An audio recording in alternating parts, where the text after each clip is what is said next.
দুনিয়া থেকে কত মানুষ চলে গেল, সবাইকেই কিন্তু দামি কাপড় খুলে সাদা কাফন দিয়ে পেঁচায়া এরপরে মাটির তৈরি কবরের মধ্যে রেখে আসা হয়। আবার বর্ষাকালে তো মানুষ মারা গেলে আরেক চিত্র দেখবেন, কবর খুঁড়িয়ার নিচ থেকে কি উঠে। আরে নরম বিছানা, দামি বিছানা ছাড়া ঘুম হইতো না, সেই কাদার মধ্যে পানির মধ্যেই কিন্তু ঘুমাইতে হবে। আর এই শীতকালে যদি আপনাকে কবরে দেওয়া হয়, এই মাটিতে যখন মানুষ রেখে আসবে, কবরটা বড় সাংঘাতিক জায়গা। একা থাকবেন, সাথী থাকবে না, বাতি থাকবে না, স্ত্রী নাই, সন্তান নাই, ছেলে মেয়ে নাই, কেউ নাই। যাদেরকে তো আদর দিয়েছেন, মহব্বত করেছেন, তারাই কিন্তু খাটিয়ায় বহন করে কবরে রেখে আসবে। মাঝে মাঝে কেউ মারা গেলে আপনি মাঝে মাঝে কবরে নেমে তারপর লাশ শোয়ায়েন, তাহলে দেখবেন হেদায়াতের নূর হয়তো অন্তরে আসতে পারে। আমি বহু মানুষকে কবরে শোয়াইছি, আর কবরে যখন রাখবেন কলিজাটা কিন্তু মুচুর দিয়ে উঠে। কি সাংঘাতিক জায়গা, ডানে বামে সব দিকে পিঁপড়া পোকামাকড়। কবরে রেখে দেওয়ার পরে যখন উপরে বাঁশের ছাউনি দিয়ে দেওয়া হয়, তারপরে যখন আস্তে আস্তে মাটি দেওয়া শুরু হয়, কবরের অন্ধকার বাড়তে থাকে না কমতে থাকে। কবরটা কিন্তু বড় সাংঘাতিক জায়গা, ওই কবরকে ভয় করুন। মানুষের উপরে আর অবিচার করবেন না, জুলুম করবেন না। যদি আপনি জুলুম করেন, নবীজি বলেছেন ইত্তাকুজ জুলম, জুলুম থেকে বিরত হও, ফা ইন্নাজ জুলমা যুলুমাতুন ইয়াউমাল কিয়ামাহ। জুলুমের পরিণাম কিন্তু ভয়াবহ অন্ধকার হবে বলেছেন মুহাম্মদ সাল্লাল্লাহু আলাইহি ওয়াসাল্লাম। কবরটা এমনি অন্ধকার, কবরে কিন্তু বাতি নাই, সাথী নাই। এই যে এখন রাতের বেলা যদি সবগুলো লাইট অপারেটর বন্ধ করে দেয়, এই জায়গাটাও কিন্তু অন্ধকার হয়ে যাবে। এই জায়গা কি আর অন্ধকার, কবর হলো তার চাইতে আরো বেশি অন্ধকার। ওই কবরে কোনো বাতি থাকবে না, সাথীও থাকবে না। আপনি যদি মানুষের উপর জুলুম করে যান, কবরটা কিন্তু আর অন্ধকার হয়ে যাবে, কবরটা জাহান্নামের গর্তে পরিণত হয়ে যাবে। মানুষের মধ্যে ন্যায় বিচার করে যান, দেখবেন আপনার এই ন্যায় বিচার, নেক আমল কবরে আলো হয়ে যাবে। কবরটাকে আপনার জন্য জান্নাতের বাগান বানিয়ে দিবেন কে? আসতে বলবেন না, আরেকটু জোরে বলেন কে? এই জন্য আমরা মানুষের উপরে কখনো অবিচার করব, ন্যায়ের পথে চলবো, হক কথা বলবো। হক কথা এখন আমরা অনেক হুজুররাই বলতে পারি না। এক হুজুর চাকরি পাইছে নতুন মসজিদে, ঘটনা কি বলবো। এখন হুজুর খুব সুন্দর নোট করেছে, সুদের বিরুদ্ধে ওয়াজ করবে। সুদের বিরুদ্ধে ওয়াজ শুরু করছে, কিছুক্ষণ পর সভাপতি কাশি দিছে। হুজুর বুঝছে ওয়াজ কিন্তু কমন পড়ে গেছে, এখানে আর সুদের ওয়াজ হবে। শুরু করছে আবার সুদের ওয়াজ বদলাইয়া ঘুষের ওয়াজ। এবার সেক্রেটারি কাশি মারছে। হুজুর বুঝছে এই ওয়াজটাও কিন্তু কমন পড়ছে। এবার ঘুষের ওয়াজ বাদ দিয়া কয় আজকে চাঁদাবাজির ওয়াজ করবো, শুরু করছে চাঁদাবাজির ওয়াজ। কিছুক্ষণ পর কেশিয়ার বলে এখানেও দেখি উহু উহু শুরু হয়েছে, এরকম কাশি শুরু হয়েছে। হুজুর বলে ওয়া আখির দাওয়ানা আলহামদুলিল্লাহি রাব্বিল। এরকম অনেকে মসজিদ কমিটির লোকের ভয়ে হক কথা বলেন, আছে। আরে ভাই, আপনি যদি কারো ভয়ে হক কথা বলতে না পারেন, ইমামতির মতো ওই সম্মানের জায়গা ছেড়ে দিয়ে আপনি মাটি খেটে ভাত খান, এটা আপনার জন্য সম্মানের হবে। আর রাসূলুল্লাহর মিম্বরে বসেছেন, এখানে আপনি কাউকে পরোয়া করে নয়, হক কথা আপনাকে বলতেই হবে। হকের পক্ষে আপনাকে থাকতে হবে, ন্যায়ের পথে চলবেন, ন্যায় কথা বলবেন, এটাই হচ্ছে নবীজির চরিত্র। কষ্ট হচ্ছে আপনাদের? নাম্বার 5, আমার নবীর 5 নাম্বার চারিত্রিক গুণাবলী বলছি। আমার নবী ছিলেন একজন বিনয়ী মানুষ। তিনি কষ্ট পেয়েছেন কিন্তু জীবনে কাউকে কষ্ট দেন, দুঃখ পেয়েছেন কিন্তু কাউকে কখনো দুঃখ দেন। মানুষের সঙ্গে সুন্দর ভাষায় কথা বলতেন, সুন্দর আচরণ করতেন। এখন আমরা দেখা যায় কর্কশ ভাষায় মানুষের সঙ্গে কথা বলি, আঘাত দিয়ে কথা বলি, প্রতিবেশীর হক আমরা নষ্ট করি। নবীজি প্রতিবেশীর কাছ থেকে কষ্ট পেয়েছেন কিন্তু প্রতিবেশীকে কষ্ট দেন। আমরা এখন প্রতিবেশীর কথা বাদ দিলাম, আমরা সন্তান হয়ে নিজের মা বাবার উপরে অনেক সময় জুলুম করে বসি। অথচ আমার নবীর চরিত্রটা কেমন ছিল শুনেন। নবীজি তো জন্মের আগেই বাবা হারিয়েছেন, 6 বছর বয়সে মাকেও হারিয়ে ফেলেছেন। নবীজির দুধমা হালিমাতুস সাদিয়ার প্রতি নবীজির কত সম্মান ছিল শুনেন। নবীজি একবার সাহাবীদের সঙ্গে এক জায়গায় মাংস বন্টন করছেন, ঠিক সেই সময় একজন বৃদ্ধা মহিলা নবীজির দিকে আসতেছেন দেখে নবীজি ওই মহিলাকে রিসিভ করার জন্য এগিয়ে গেলেন। ওই মহিলা বসার জন্য এবার নবীজি তার শাল তার চাদর মোবারক খুলে বিছিয়ে দিলেন। এই কাণ্ড দেখে সাহাবারা অবাক হয়ে গেলেন। এ কোন ব্যক্তি আসলো যার জন্য নবীজি নিজে তার চাদর মোবারক বিছায়া দিলেন। নবীজি কথোপকথন শেষ করে আসার পর সাহাবীরা জানতে চাইলেন, ওগো আল্লাহর নবী, বুঝলাম না কার সম্মানে নবীজি এগিয়ে গেলেন, আবার কার সম্মানে নবীজি তার চাদর মোবারক বসার জন্য বিছিয়ে দিলেন। নবীজি বললেন, সাহাবীরা, যার জন্য এগিয়ে গেলাম আর যার জন্য চাদর বিছিয়ে দিলাম সে দুনিয়ার সাধারণ কোনো মানুষ নয়। আমি তো দুনিয়াতে আসার পরে আমার মায়ের কোলে কাকে চড়ে বড় হওয়ার কিসমত বেশি দিন হয় নাই। যেই মহিলার কোলে কাকে চড়ে আর যেই মহিলার দুধ পান করে আমি বেড়ে উঠেছি, ইনি হচ্ছেন আমার দুধমা হালিমাতুস সাদিয়া। সুবহানাল্লাহ। তো নবীজি তার দুধ মায়ের সাথে এমন সম্মানজনক আচরণ করেছেন, আর আপনি আপনার আপন মায়ের খোঁজ খবর নেন না। ছোট্টবেলার সেই কাহিনী ভুলে গিয়েছেন আপনি। আপনার যখন সামান্য একটু জ্বর হতো, আপনার মা আপনার বাবাকে জানাতো, আপনার ছেলের জ্বর হয়েছে, তাড়াতাড়ি হসপিটালে নিয়ে যান। আরে আপনার বাবা টাকা পয়সা না থাকলেও মানুষের কাছ থেকে ধার করে এনে আপনার চিকিৎসা কিন্তু ঠিক মতো করিয়েছে। আপনি এই অবস্থা ভুলে গিয়েছেন। আজ আপনার বাবা বুড়া মানুষ, অসুস্থ অবস্থায় বিছানায় পড়ে আছে, আপনি ঠিক মতো চিকিৎসা করান না। আপনার মা বুড়ি মানুষ, অসুস্থ, চিকিৎসা করান না। ছোটবেলার সব কথা আপনি ভুলে গিয়েছেন, এমন মুখ খারাপ হয়েছেন।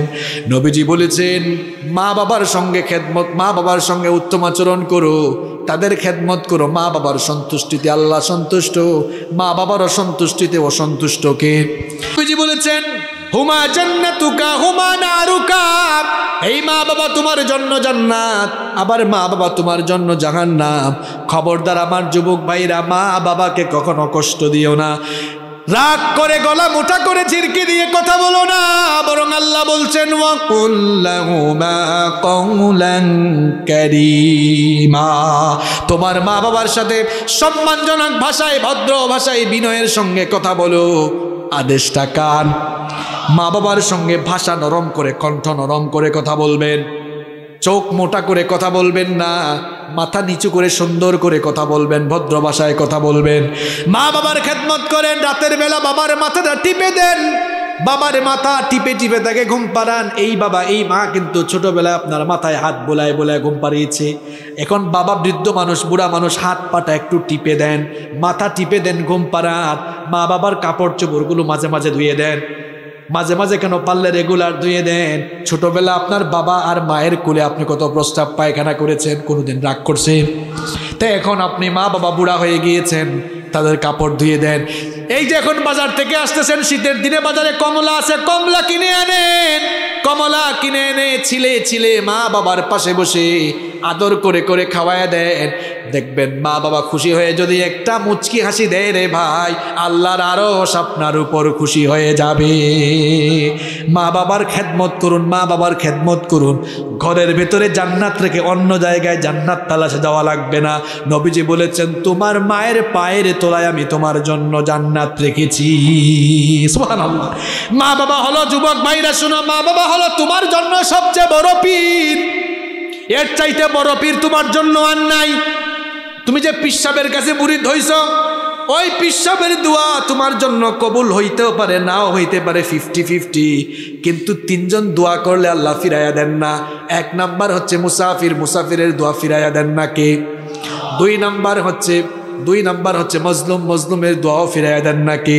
3 নাম্বার মা বাপরে খুশি করেন। মা বাপ যদি খুশি হয়ে একটা দিন হাত তুলে দেয়, দুনিয়া আখিরাত আপনার উজালা হয়ে যাবে। সন্তানের জন্য মা বাপ যখন আল্লাহর কাছে হাত তুলে, ওই হাত আল্লাহ খালি হাতে ফিরাইয়া দেন না।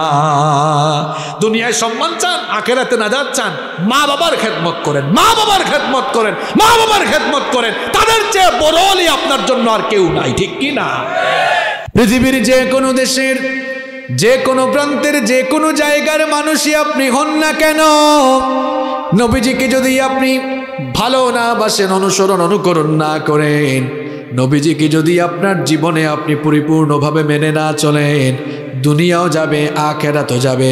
এই জন্য রব্বুল আলামিন কোরআনে কারীমে বললেন, কুল আতিউল্লাহা ওয়ার রাসূল ফাইন তাওয়াল্লাউ ফাইন্নাল্লাহা লা ইউহিব্বুল কাফিরিন। আল্লাহ তাআলা বললেন, ওগো নবী আপনি বলে দিন, দুনিয়ার মানুষদেরকে আপনি জানিয়ে দিন, তারা যেন আমি আল্লাহর আর আপনার আনুগত্য করে আমাকে এবং আপনাকে যেন মেনে চলে। যারা আমি আল্লাহ এবং আপনার আনুগত্য করবে না, তারা যেন জেনে রাখে আল্লাহ কোনো অস্বীকারী সম্প্রদায়কে পছন্দ করেন না। যারা আপনাকে মানবে না, দুনিয়া বরবাদ হবে, আখিরাতও বরবাদ হয়ে যাবে। বরং যারা আমি আল্লাহর রহমত চায়, আমি আল্লাহর কাছ থেকে যারা মাগফিরাত চায়, তাদের জন্য করণীয় হলো আপনাকে ভালোবাসা এবং আপনার অনুসরণ আর অনুকরণ করা। এই জন্য রব্বুল আলামিন কোরআনুল কারীমের 3 নম্বর সূরা, সূরা আলে ইমরানের 31 নম্বর আয়াতের মধ্যে বললেন, কুল ইন কুনতুম তুহিব্বুনাল্লাহা ফাত্তাবিউনি ইউহিব্বুকুমুল্লাহু ওয়া ইয়াগফির লাকুম যুনুবাকুম ওয়াল্লাহু গফুরুর রহিম। আল্লাহ তাআলা বললেন, ওগো নবী আপনি বলে দিন, তোমরা যদি আল্লাহকে ভালোবাসতে চাও, ফাত্তাবিউনি, তাহলে আমাকে অনুসরণ করো, আমাকে অনুকরণ করো, আমাকে ফলো করো। যদি আমাকে অনুসরণ করো, অনুকরণ করো, আমাকে যদি ফলো করো, আল্লাহকে ভালোবাসা লাগবে না, ইউহিব্বুকুমুল্লাহ, আল্লাহ তাআলা নিজেই তোমাদেরকে ভালোবাসবেন। আর আল্লাহ যখন আপনাদেরকে ভালোবাসবেন, তখন জীবনের সব গুনাহগুলো যিনি মাফ করে দিবেন তিনি কে? এখন যাকে আপনি ফলো করবেন, যাকে আপনি অনুসরণ করবেন, অনুকরণ করবেন, তার চরিত্র তো সুন্দর হওয়া লাগবে, ভালো হওয়া লাগবে।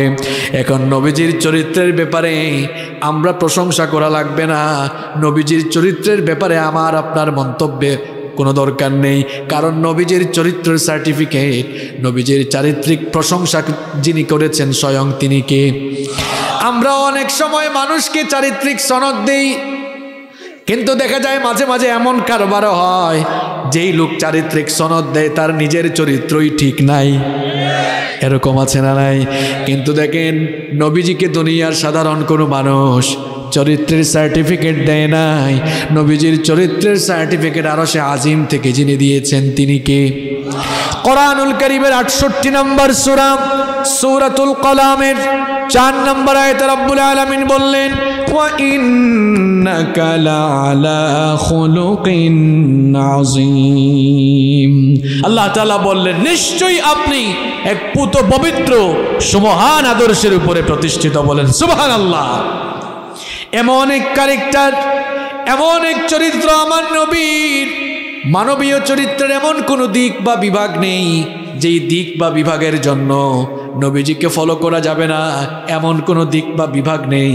বরং নবীজি হচ্ছেন মানবীয় গুণাবলী, বরং নবীজি হচ্ছেন মানবীয় সমস্ত গুণাবলী সম্পন্ন। মানুষের জীবন পরিচালনার সকল দিক এবং বিভাগের জন্য তিনি হচ্ছেন অনুসরণীয় এবং অনুকরণীয় আদর্শ।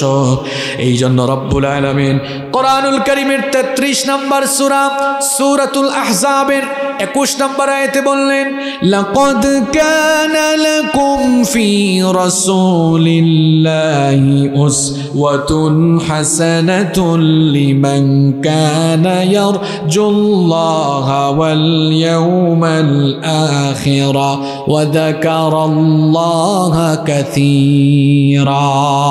আল্লাহ তাআলা বলছেন, তোমাদের মধ্যে যারা আল্লাহ আর আখিরাতকে পাওয়ার আশা রাখে, তাদের জন্য আমার নবীর জীবনের ভেতরেই রয়েছে সর্বোত্তম আদর্শের নমুনা।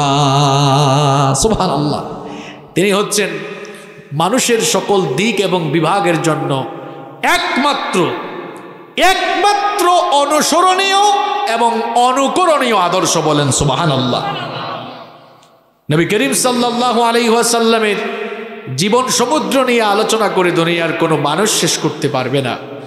১৫০০ বছর আগ থেকেই নবীজির জীবনী নিয়ে আলোচনা হচ্ছে, চলতেছে, চলবে, শেষ হয়ে গিয়েছে, শেষ হবে না। কারণ নবী করিম সাল্লাল্লাহু আলাইহি ওয়াসাল্লামের জীবনী এত হলো এক মহাসমুদ্র। এই মহাসমুদ্রের অতল তলদেশে অবগাহন করা দুনিয়ার কারো দ্বারা সম্ভব নয়। এজন্য নবী করিম সাল্লাল্লাহু আলাইহি ওয়াসাল্লামের গোটা জীবনী নিয়ে এখানে এই ক্ষুদ্র সময়ে স্বল্প সময়ে আলোচনা করা সম্ভব নয়। কিন্তু আমার প্রিয় ভাইয়েরা, এটা যেহেতু কোরআনের মাহফিল আর কোরআন নাজিল হয়েছে নবীজির উপরে, অন্তত নবীজির কিছু চারিত্রিক গুণাবলী যদি আমরা জানতে পারি, যেগুলো আমাদের ব্যক্তি পরিবার সমাজ জীবনে কাজে লাগবে, এগুলো যদি অন্তত আমরা স্বল্প সময়ে জানতে পারি, আমার মনে হয় যে মাহফিলের আয়োজন সফল এবং সার্থক হবে এবং আমাদের এখানে আসা বসা উভয়টি সার্থক হবে, সফল হবে ইনশাআল্লাহ।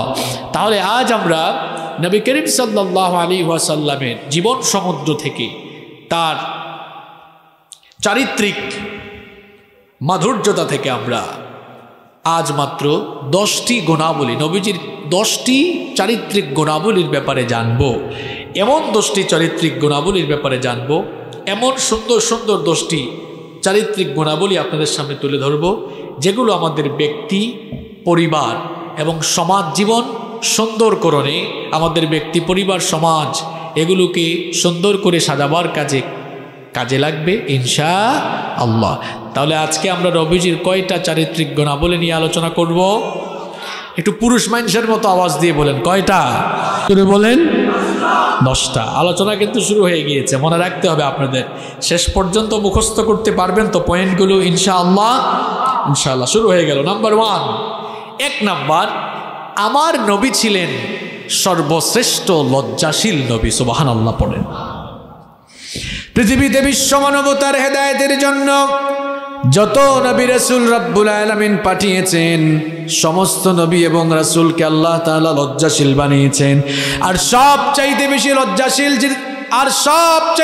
লজ্জাশীল যাকে আল্লাহ বানিয়েছেন তিনি হচ্ছেন আমাদের নবী মুহাম্মদ সাল্লাল্লাহু আলাইহি ওয়াসাল্লাম।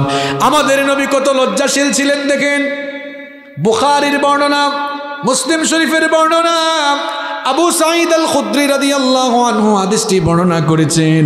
তিনি বলেছেন, কানা রাসূলুল্লাহ সাল্লাল্লাহু আলাইহি ওয়াসাল্লাম আশাদ্দ হায়াআম মিনাল আযরা'i ফি খিদরিহা। তিনি বলছেন নবী করিম সাল্লাল্লাহু আলাইহি ওয়াসাল্লাম এমন লজ্জাশীল ছিলেন, ঘরে থাকা কুমারী নারীর চাইতেও নবীজি আরো বেশি লজ্জাশীল ছিলেন। আরো আসতে বলেন সুবহানাল্লাহ। আপনি মনে করতে পারেন হুজুর আজকে লজ্জাশীলতার পয়েন্ট দিয়ে ওয়াজ শুরু করলো কেন? কেন শুরু করেছি একটু পরেই আপনি বুঝবেন। তার আগে আপনি ভালো করে শোনেন, আমার আপনার নবী কেমন লজ্জাশীল ছিলেন। প্রথম হাদিস শোনালাম, ঘরে থাকা কুমারী নারীর চাইতেও লজ্জাশীল ছিলেন মুহাম্মদ সাল্লাল্লাহু আলাইহি ওয়াসাল্লাম। আবার আমার আপনার নবী ছোটবেলা থেকেই কত লজ্জাশীল ছিলেন শুনেন। নবীজির দুধমা হালিমাতুস সাদিয়া বলছেন, স্বাভাবিক অবস্থায় বাচ্চা শিশুরা ক্ষুধা পেলে কান্না করে, কিন্তু শিশু মুহাম্মদুর রাসূলুল্লাহ সাল্লাল্লাহু আলাইহি ওয়াসাল্লাম আমার কাছে যতদিন ছিলেন, আমার কাছে থেকে যতদিন তিনি দুগ্ধ পান করেছিলেন, ক্ষুধার যন্ত্রণায় তাকে কোনোদিন আমি কান্না করতে দেখি নাই। বরং যখনই তার সতর মুবারক থেকে কাপড় সরে যেত তখন তিনি কান্না করতেন। আবার আমি যখন গিয়ে সতরটা ঢেকে দিতাম সঙ্গে সঙ্গেই তিনি কান্না বন্ধ করে দিতেন। আমার আপনার নবী কত লজ্জাশীল শুনেন। আরেকটি হাদিস শুনেন, জাবের বিন আব্দুল্লাহ রাদিয়াল্লাহু আনহু বলেছেন, নবী করিম সাল্লাল্লাহু আলাইহি ওয়াসাল্লাম নবুয়ত পাওয়ার আগে কাবা ঘর রিকনস্ট্রাকশনের কাজে অংশ নিয়েছিলেন। কাবা ঘর পুনর্নির্মাণের কাজে তিনি পার্টিসিপেট করেছিলেন। সেই সময় নবীজির সঙ্গে নবীজির চাচা আব্বাস রাদিয়াল্লাহু আনহু পাথর ভাঙছিলেন, আর নবীজি পাথর কাঁধে বহন করে এগিয়ে যাচ্ছিলেন। নবীজির চাচা আব্বাস রাদিয়াল্লাহু আনহু বললেন, ভাতিজা, এই যে তুমি পাথর কাঁধের মধ্যে নিয়েছো, এই ধুলাবালিগুলো তোমার শরীরে লেগে শরীরটা ময়লা হয়ে যাবে। আর তুমি যে কাঁধের মধ্যে পাথর নিয়েছো, পাথরের দাগ তোমার কাঁধে পড়ে যেতে পারে। বাবারে, এক কাজ করো, তহবনটা লুঙ্গিটা খুলে কাঁধে রাখো, তারপরে যদি তুমি পাথর বহন করো তাহলে তোমার গায়ে কোনো বালি পড়বে না এবং তোমার কাঁধের মধ্যেও কোনো দাগ পড়বে না। এই কথা শোনা মাত্রই নবীজি বললেন, চাচা গো, কি করে আমি আমার তহবন্দ খুলবো? আমি যদি আমার তহবন্দ খুলে ফেলি তাহলে তো আমার সতর প্রকাশিত হয়ে যাবে। আমার তো লজ্জা লাগবে, শরম লাগবে, আল্লাহর কসম আমি এই কাজ কখনো করতে পারবো না। আব্বাস রাদিয়াল্লাহু আনহু তার ভাতিজা আমাদের নবী মুহাম্মদুর রাসূলুল্লাহ বলেন সাল্লাল্লাহু আলাইহি ওয়াসাল্লামের প্রতি দয়া পরবেশ হয় তিনি যখনই তহবনটা খুলতে যাবেন নবীজির সঙ্গে সঙ্গে বেহুশ হয়ে গেলেন।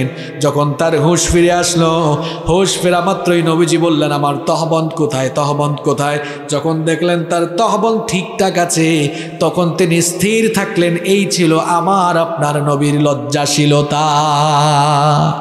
আপনি বলবেন হুজুর আজকে ওয়াজ শুরু করলেন লজ্জা শরম দিয়া কেন? এর কারণ হলো আল হায়াউ শুবাতুম মিনাল ঈমান। লজ্জাশীলতা হচ্ছে ঈমানের অংশ। যার মধ্যে লজ্জা নাই তার মধ্যে ঈমান নাই।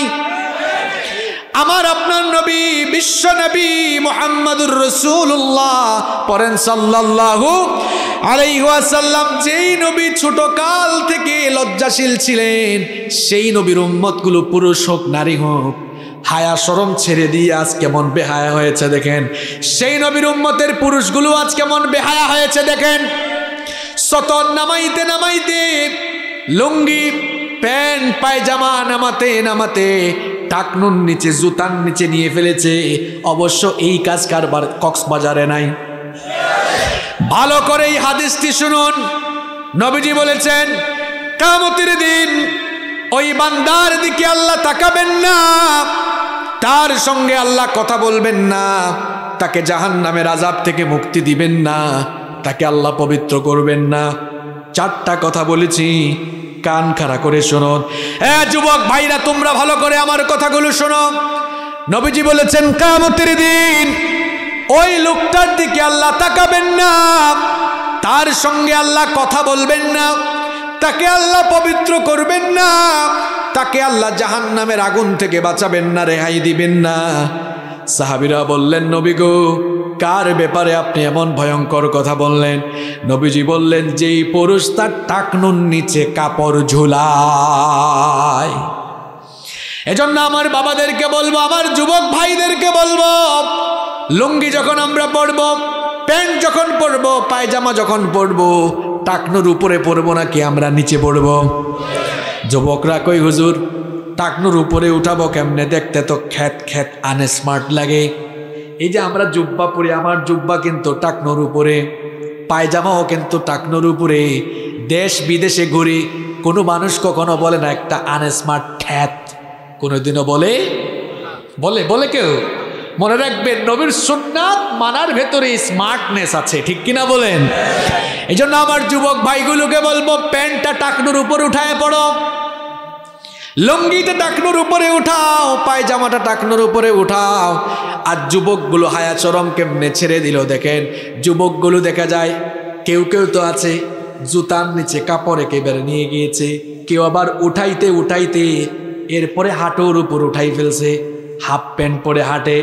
এই রকম বেহায়া বেশরম যুবক এই এলাকায় নাই? কি বাবার হাঁটুর উপর কাপড় উঠে গেল কেন?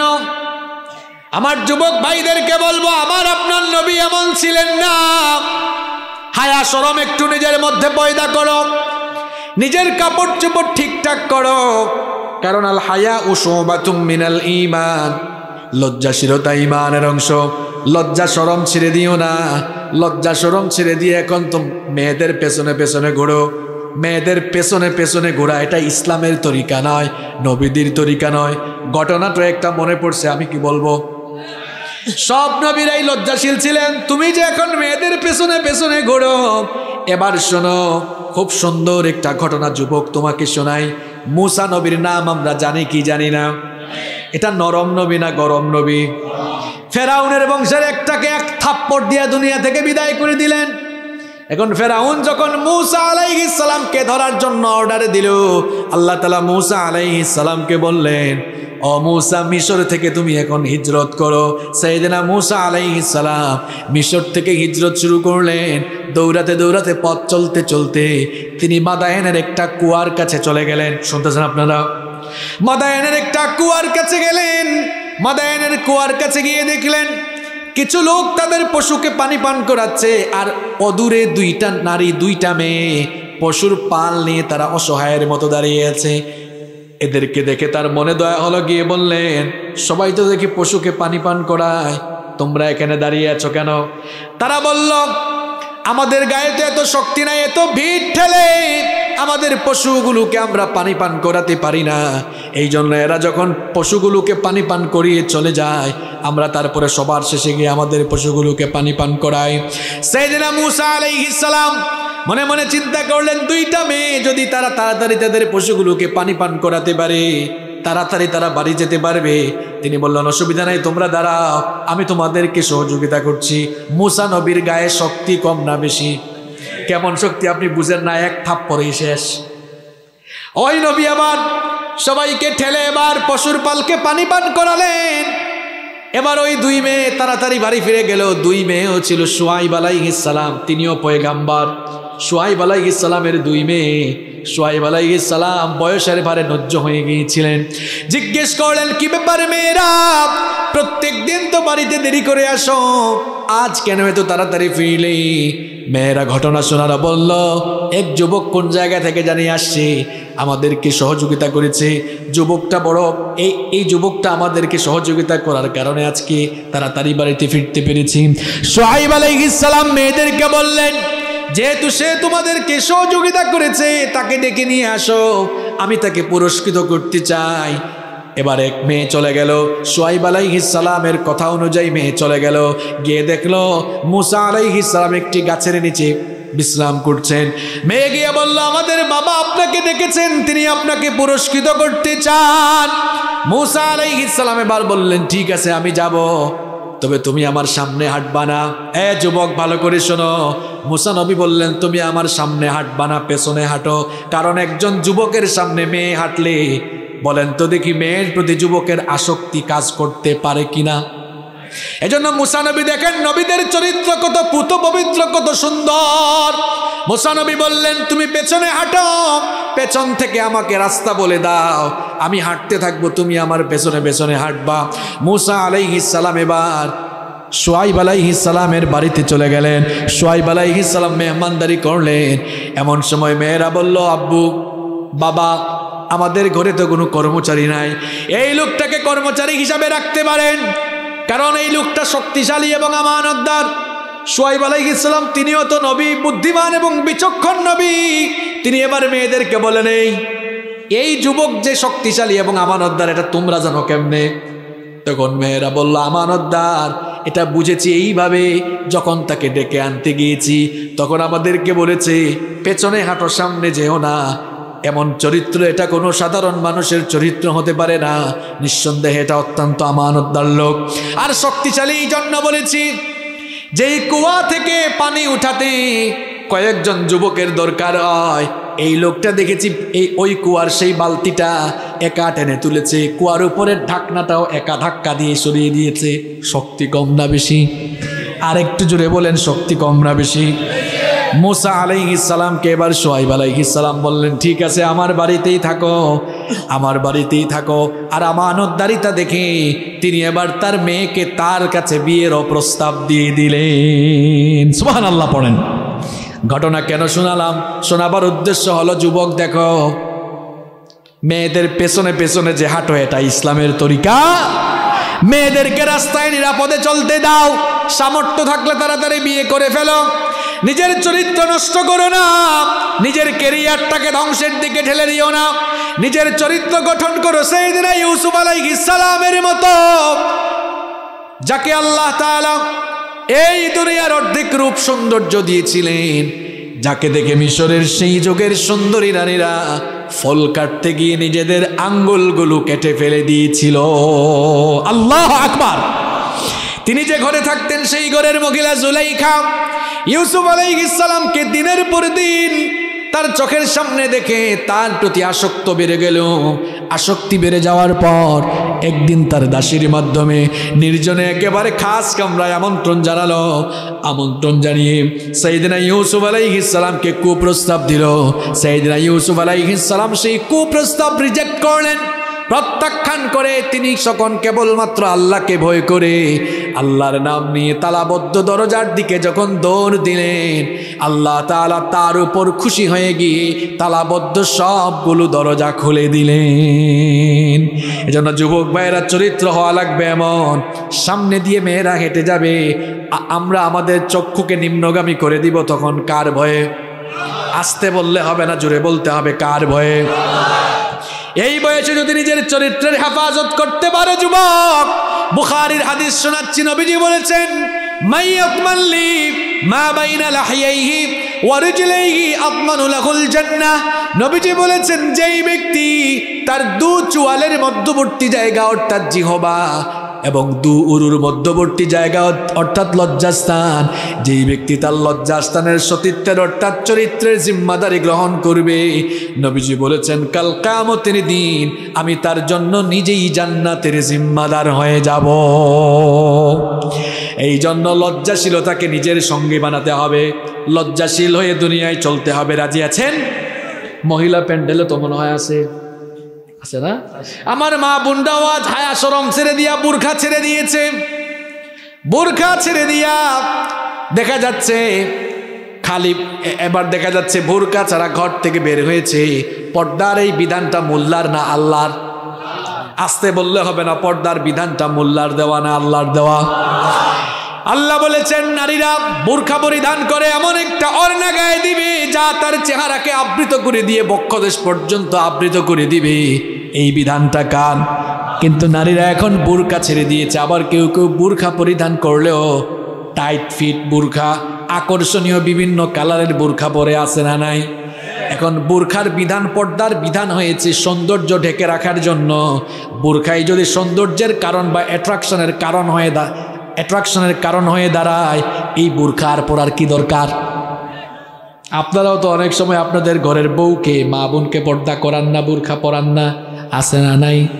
এই কক্সবাজারে এগুলা নাই? এক ভাই তার বউকে বোরখা টোরখা ছাড়া নিয়ে বের হয়েছে। ছোট ভাই একটা কয়, ভাইয়া ভাবিকে এমনি নিয়ে বের হয়েছেন কেন, বোরখা টোরখা নাই? কয় তোর ভাবি কত সুন্দর এটা আমি না জানি? এলাকার মানুষ তো জানে না, এলাকার মানুষের একটা হক আছে না? নিজের বউয়ে সব কিছু এলাকার মানুষ দেখাইয়া, এলাকার মানুষের হক এরকম কক্সবাজার এই এলাকায় আদায় টাদায় করে কেউ? হ্যাঁ, করে না। এরপরে অনেকে আবার নিজের বউয়ের ফটো ফেসবুকে আপলোড মারে। এমন কারবারে কি এই ঝিলংজা ইউনিয়নে আছে নাকি? আমরা কুরআন হাদিস দিয়ে এদেরকে বহু ওয়াজ করলাম। এই জন্য আমি বলি যেমন কুকুর তেমন মুগুর দরকার। কুরআন হাদিস দিয়ে ওয়াজ করলাম, পাগলা বুঝলো না। এই পাগলারে কেমনে বুঝাইতে হয় ওষুধ কিন্তু আমার কাছে আছে, বলবো। বলেন তো দেখি, বউ পার্সোনাল না পাবলিক? আচ্ছা বাংলায় বলি, বউ কি ব্যক্তিগত সম্পদ না জনগণের সম্পদ? আচ্ছা ফেসবুকটা কি নিজের ব্যক্তিগত সাইট না পাবলিক সাইট?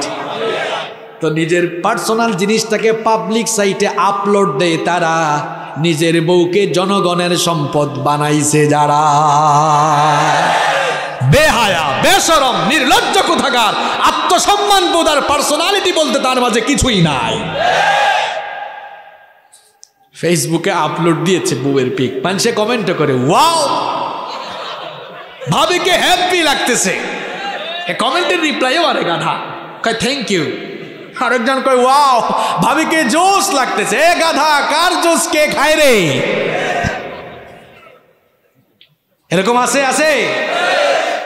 আপনার বউয়ের সৌন্দর্য অনলি ফর ইউ, এটা আপনার জন্য, যেভাবে ইচ্ছা সেভাবে দেখেন, অসুবিধা আছে? আমার ইসলামটা কত পবিত্র, কত সুন্দর। বিয়ের আগে একটা বেগানা নারীর দিকে তাকালে গুনাহ হয়, কিন্তু দেখেন বিয়ের পরে নিজের বউয়ের দিকে ভালোবাসার নজরে, মহব্বতের নজরে যতবার তাকাবেন, যতবার তাকে ছুবেন, যত বেশি ভালোবাসবেন, আমল নামায় তত বেশি নেকি দেন কে। এই জন্য বলেছি যুবক, সামর্থ্য থাকলে বিয়ে করো, না থাকলে রোজা রেখে তৌফিক কামনা করতে হবে কার কাছে? তাহলে হায়া শরম আমাদের ব্যক্তি জীবনে, পারিবারিক জীবনে থাকবে নাকি থাকবে না? ইনশা। নাম্বার 2, 2 নাম্বার হচ্ছে আমার আপনার নবী ছিলেন সত্যবাদী। পয়েন্ট কি মনে থাকবে? 1 নম্বর কি বলছি? লজ্জাশীল হবেন তো সবাই। পুরুষ মানুষ যারা এখানে, যুবক ছেলেরা, যে কাটিং এর চুল তোমরা রাখো, এখন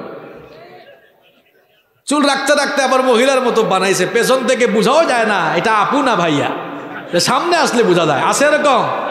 আবার এখন দেখলাম যুবকরা কাটিং করে চুল রাখে, কোনো দিকেই চুল নাই, মাঝখানে চুল, দেখলে মনে হয় পাখির বাসা বানাইছে চুলের মধ্যে। এরকম আছে? একটু ভদ্রভাবে চুল রাখো, সুন্দরভাবে রাখো। আবার অনেকে এখন কি নেইমার না নাইমার, নাম কি জানি, নেইমার কাটিং, মাসি কাটিং, মাসি না মেসি, মেসি, এইসব কাটিং চুল রাখে। আবার অনেকে দেখলাম চুল রেখে এরকম মানে কি বলে ভেড়ার মতো কি জানি আবার লাগায়, মানে চুলগুলো কেমন করে ফেলে। অনেকে আবার এদিকে টান মারে, ওইদিকে টান মারে, এমন কাটিং মনে এই অঞ্চলে নাই। কিরে এত বেহায়া হইছ কেন? এটা কোন জাতের চুল রাখো? আর মেয়েরাও হায়া শরম ছেড়ে দিয়া এখন, ইসলামের বিধান তো নাই এখন। এই যে ব্রু প্লাক করে, আছে? ব্রু না দিলে তো আপনাকে দেখতে সিলামুরগি লাগতো। ব্রু আল্লাহ তাআলা দিয়েছেন সৌন্দর্য বর্ধনের জন্য, এটাকে আপনি শাসেন কেন? ব্রু প্লাক করাকে হারাম করে দিয়েছেন কে? এটা করতে যাবেন না। আমরা ইসলাম মানবো, ইসলাম মানার ভেতরেই কল্যাণ আছে না নাই? 2 নম্বর, আমার আপনার নবী ছিলেন সত্যবাদী নবী। কিন্তু আপনি ডেইলি কয়টা যে মিথ্যা বলেন, খাতায় হিসাব করলে খাতা ভরে যাবে।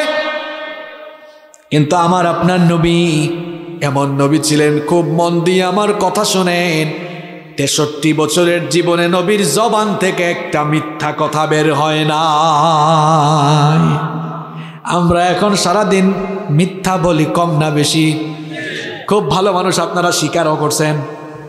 এখন বলেন তো, মিথ্যা বলা এটা কি নবীজির চরিত্রের সাথে মানায় নাকি? এটা নবীর উম্মতের সাথে মানায় নাকি? মিথ্যা বলা জায়েজ? মিথ্যা বলা যাবে নাকি বলেন? মিথ্যা বলার কিছু কুফল আপনাদেরকে শোনাই, মিথ্যা বলার কিছু কুফল আপনাদেরকে শোনাই। আমি যদি আপনাদেরকে বলি, বলেন তো কার মুখে দুর্গন্ধ সবচাইতে বেশি? এক জায়গায় মাহফিলে এই প্রশ্ন করেছিলাম, একজন কয় হুজুর ম্যাজিক দিয়া যে দাঁত ব্রাশ করে না তার মুখে দুর্গন্ধ বেশি। আমি কইলাম কি, আপনি কি ম্যাজিক কোম্পানিতে চাকরি করেন নাকি? বলে সেন্সোডাইনার ক্লোজ আপ রিদুস করলো।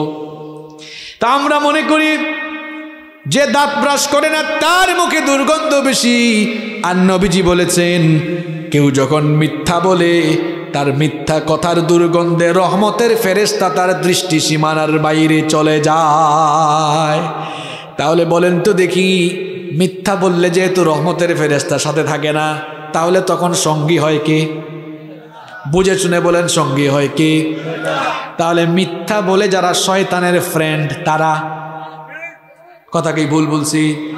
তাহলে মিথ্যাবাদী যারা শয়তানের ফ্রেন্ড, আর একটু জোরে বলেন। এরপরে দেখেন, মিথ্যা বলার 2 নম্বর কুফল হলো, মিথ্যা বলার কারণে মানুষ আর ইমানদার থাকে না। কি হয়? না না, উত্তর কিন্তু হয় নাই। বেঈমান না বলেন, মিথ্যা বলার কারণে মানুষ কি হয়? দেখি কে বলতে পারে না? এই তো, এই দেখছেন ইয়াং ছেলে একটা বলে ফেলছে। কি আপনারা কি করেন?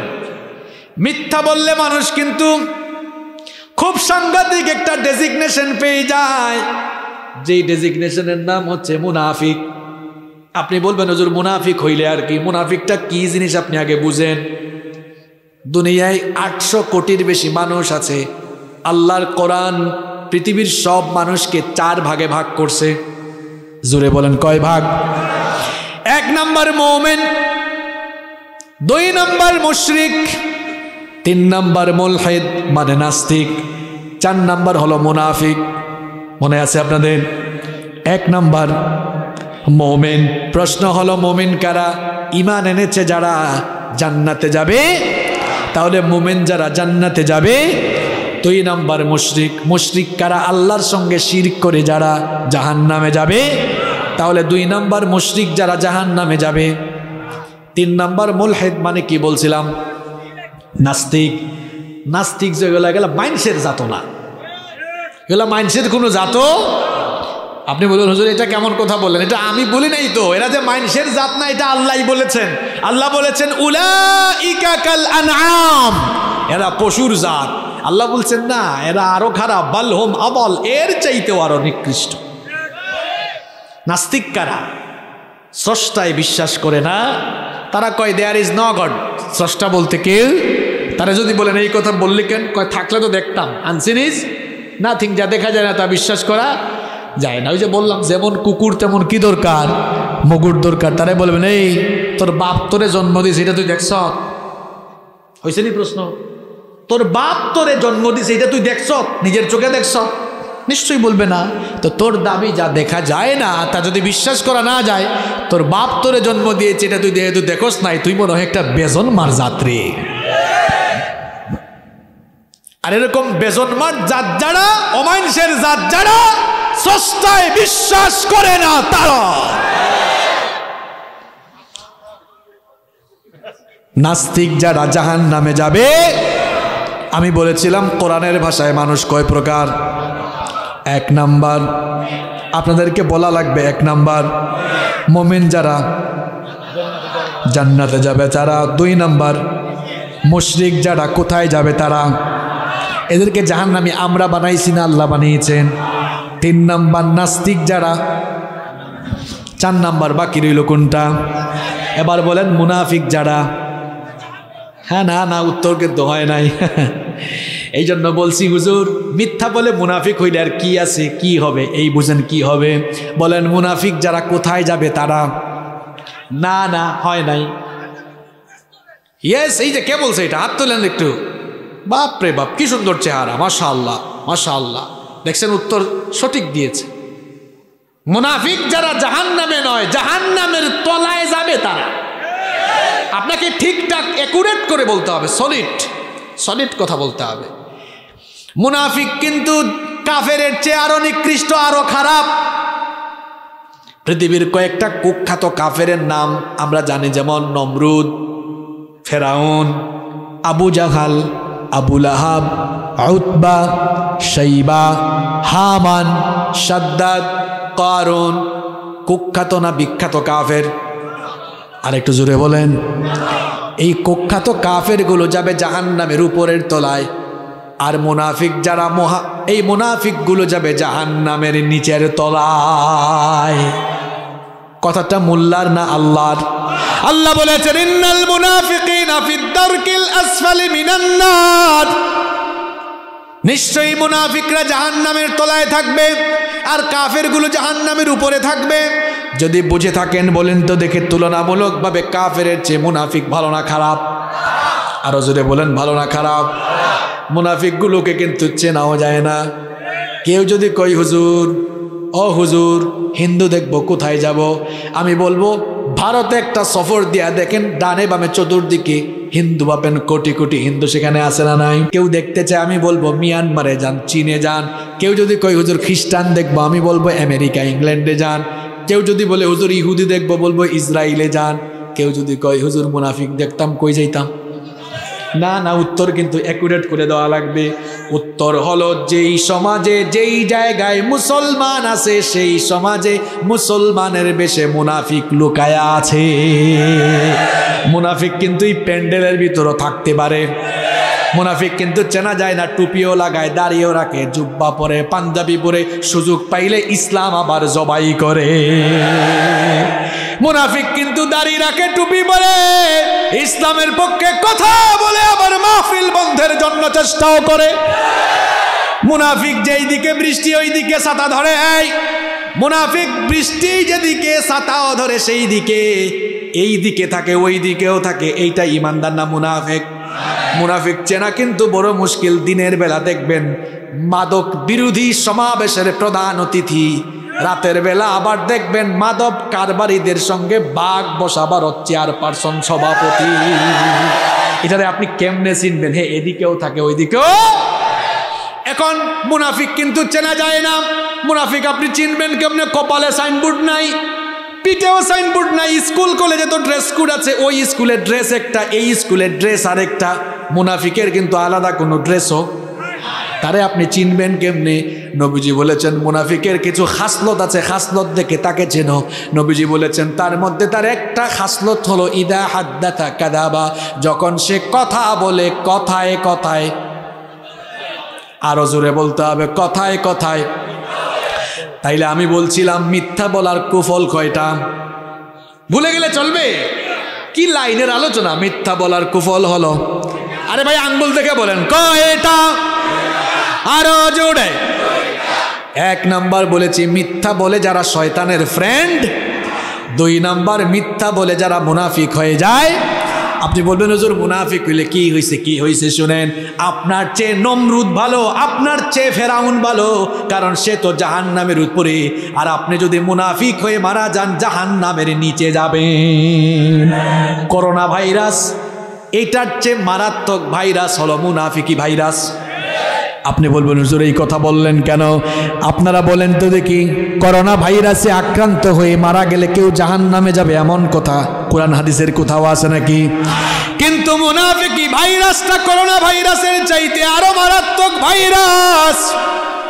আল্লাহ বলেছেন নবী গো আপনি জানিয়ে দেন, বাশশিরিল মুনাফিকিনা বিআন্না লাহুম আযাবান আলীমা।